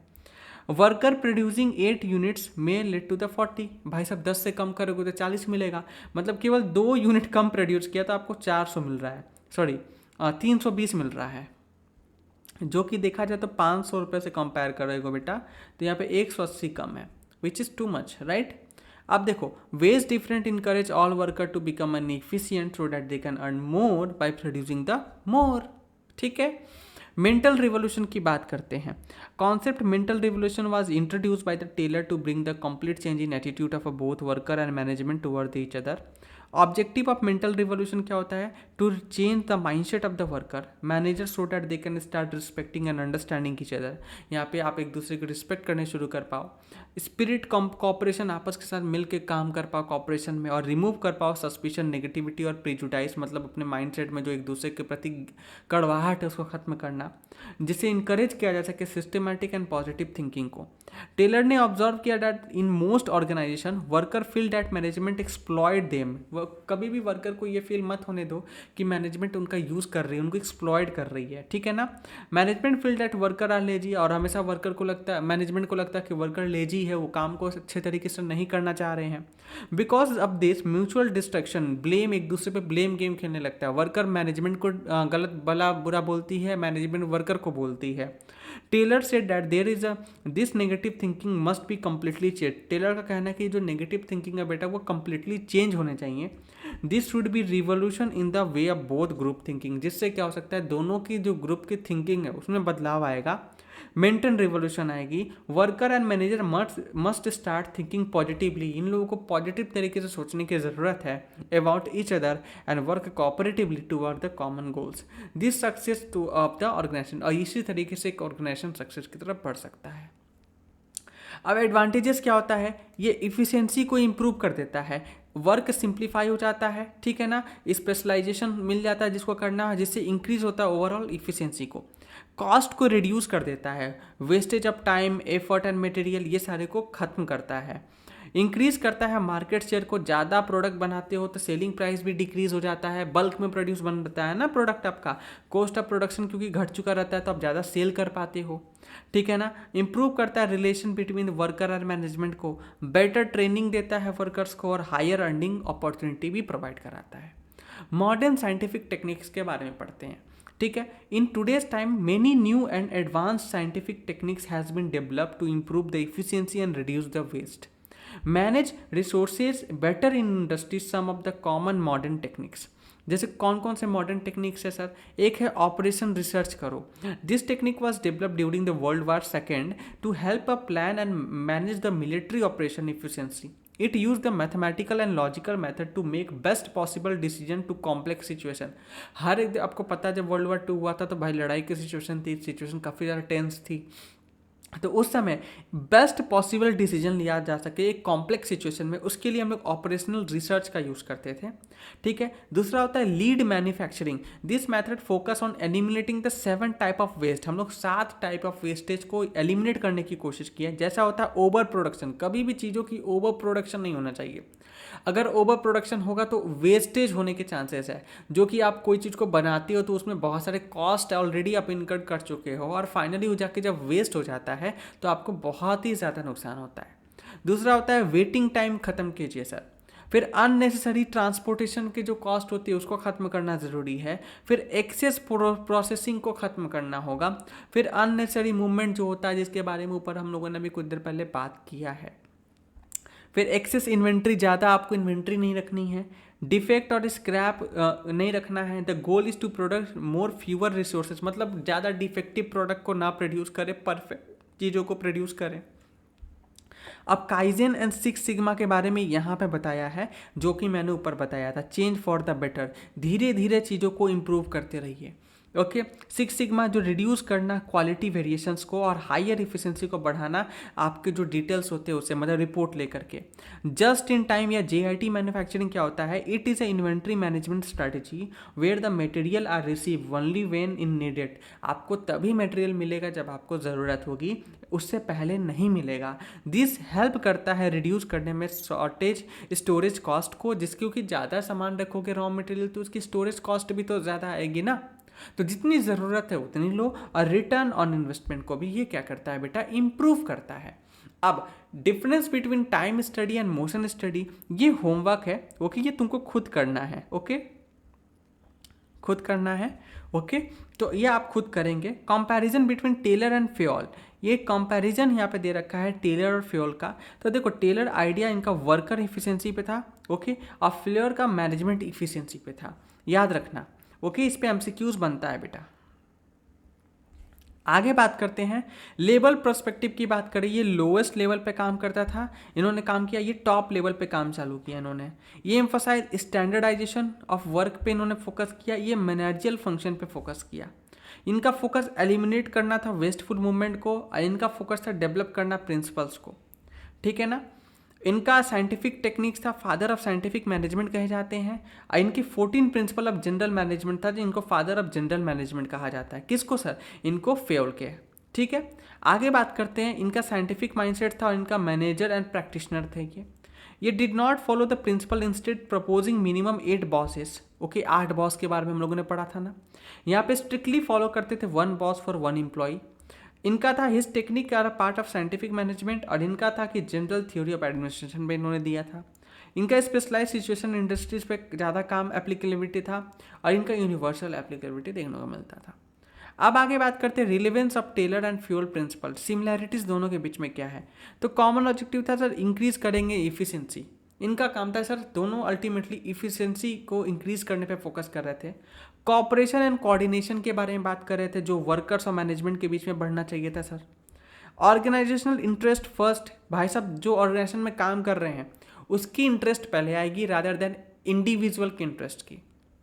डिवीजन ऑफ वर्क, ये इंफोसाइज करते थे डिवीजन ऑफ वर्क, स्पेशलाइजेशन पे, कि हर एक इंसान को उसके हिसाब से काम दिया जाए जिससे हम लोग प्रोडक्टिविटी को बढ़ा पाए। और फाउंडेशन ऑफ रिसर्च, ये वाइडली यूज़ करते थे मैनेजमेंट स्टडी एंड रिसर्च को, जिससे हम लोग क्या कर पाए, बेस बना पाए मॉडर्न मैनेजमेंट थ्योरीज के तौर पर। मतलब इन्होंने चीज़ों को ऑब्जॉर्व कर करके चीज़ों को बनाया। ओके, ऐसे ही ख्याली पुलाव नहीं पकाया, ठीक है ना। और बेटा इसी के साथ हमारा ये चैप्टर पढ़ के कंप्लीट होता है। आई नो 2 घंटे के आसपास की वीडियो बन चुकी है। ओके, बट मज़ा आया होगा तुमको, तुम्हारा कॉन्सेप्ट यहाँ पे क्लियर हो गया होगा। बच्चा, मेरे को तो लगता है फर्स्ट टाइम वालों के लिए भी वरदान है वीडियो, ठीक है ना। आपको अच्छे से चीज़ें समझ में आई होंगी। जो भी एनोटेड ये PDF है मैं आपके अंदर अपलोड कर दूंगा इमीडिएटली राइट नाउ, ठीक है ना, जिससे तुम इसे कभी भी ऐप के अंदर जाके इसका एक्सेस ले पाओ और इसको देख पाओ और इसको पढ़ पाओ। और PDF तुम प्रिंट आउट जरूर निकलवा लेना। प्रिंट आउट निकलवाने के लिए मैंने बता रखा, you can purchase this book. Purchase करने के लिए आप ये नंबर पे कांटेक्ट कर सकते हो। कहाँ मैंने वो नंबर लिखा था, चलो मैं यहाँ पे फिर से लिख देता हूँ। नंबर इज 6388556077, ठीक है ना। फिर से मैं यहाँ पे लिखता है, इसके स्क्रीनशॉट लेके तुम सेव कर लो, ठीक है ना। ये नंबर है, ये व्हाट्सएप नंबर है। इस पर क्या करना है आपको, व्हाट्सएप करना है। ओके, व्हाट्सएप करना है। 10 बजे से 8 बजे के बीच में आपको रिप्लाई मिलेगी। ओके, छुट्टी वाले दिन हो सकता है रिप्लाई ना मिले आपको। आप यहाँ से PDF परचेस कर सकते हो। अभी के समय में PDF की प्राइस बता दो 299 रुपीज़ है। ओके, हाउएवर ये प्राइस घट बढ़ भी सकती है। इसकी हार्ड कॉपी भी आप मंगवा सकते हो, बट हार्ड कॉपी के केस में क्या हो जाएगा, आपको अलग से चार्जेस देने पड़ेंगे। आई थिंक फिर ये 499 रुपीज़ का हो जाएगा जहाँ तक मेरे को पता है। But this is not a final pricing, let me very clear with you all guys, ठीक है ना। ये प्राइस अप डाउन हो सकते हैं।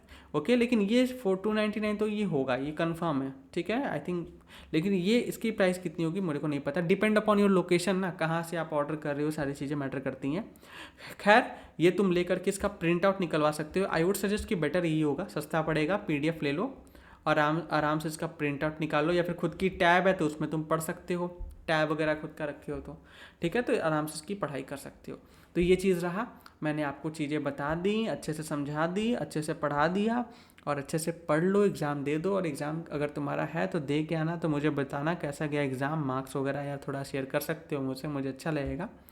तो मुझे इंस्टाग्राम पे भी फॉलो कर सकते हो। मेरा इंस्टाग्राम ID है @techiemeasure, या फिर तुम एक काम करो ना, लिंक डिस्क्रिप्शन बॉक्स में मेरी इंस्टाग्राम ID की दी होगी। या फिर तुम क्या कर सकते हो, हाँ, तुम मुझे व्हाट्सएप पे ही पूछ लेना, टीम आपको मेरी इंस्टाग्राम ID की लिंक दे सकती है, तो वहाँ से भी डाउट्स वगैरह पूछ सकते हो। बट सब्जेक्ट रिलेटेड डाउट हो तो बेटर होगा कि तुम मुझे कमेंट सेक्शन में ही पूछ लो, मैं वहाँ पर रिप्लाई देना पसंद करूँगा, सो डैट कि तुम जो दूसरे बच्चे हैं वो भी इसको अच्छे से देख पाए, ठीक है। तो आज के लिए इतना ही, मैं मिलता हूँ 3rd चैप्टर में। ये रेगुलर वीडियो नहीं आएगी, ये ऑल्टरनेट डे आएगी आपको, क्योंकि काफ़ी बड़ा है, 2-2 घंटे की वीडियो बन रहे हैं, तो ऑल्टरनेट डे ही आएगी। ओके, बट मैं उम्मीद करूँगा तुम इसे ज़रूर पढ़ना, नोट्स काफ़ी मेहनत से बनाए हैं तो तुम्हें मज़ा आएगा पढ़ने में। मैं मिलता हूँ नेक्स्ट वीडियो में, till then take care, good bye, Tata.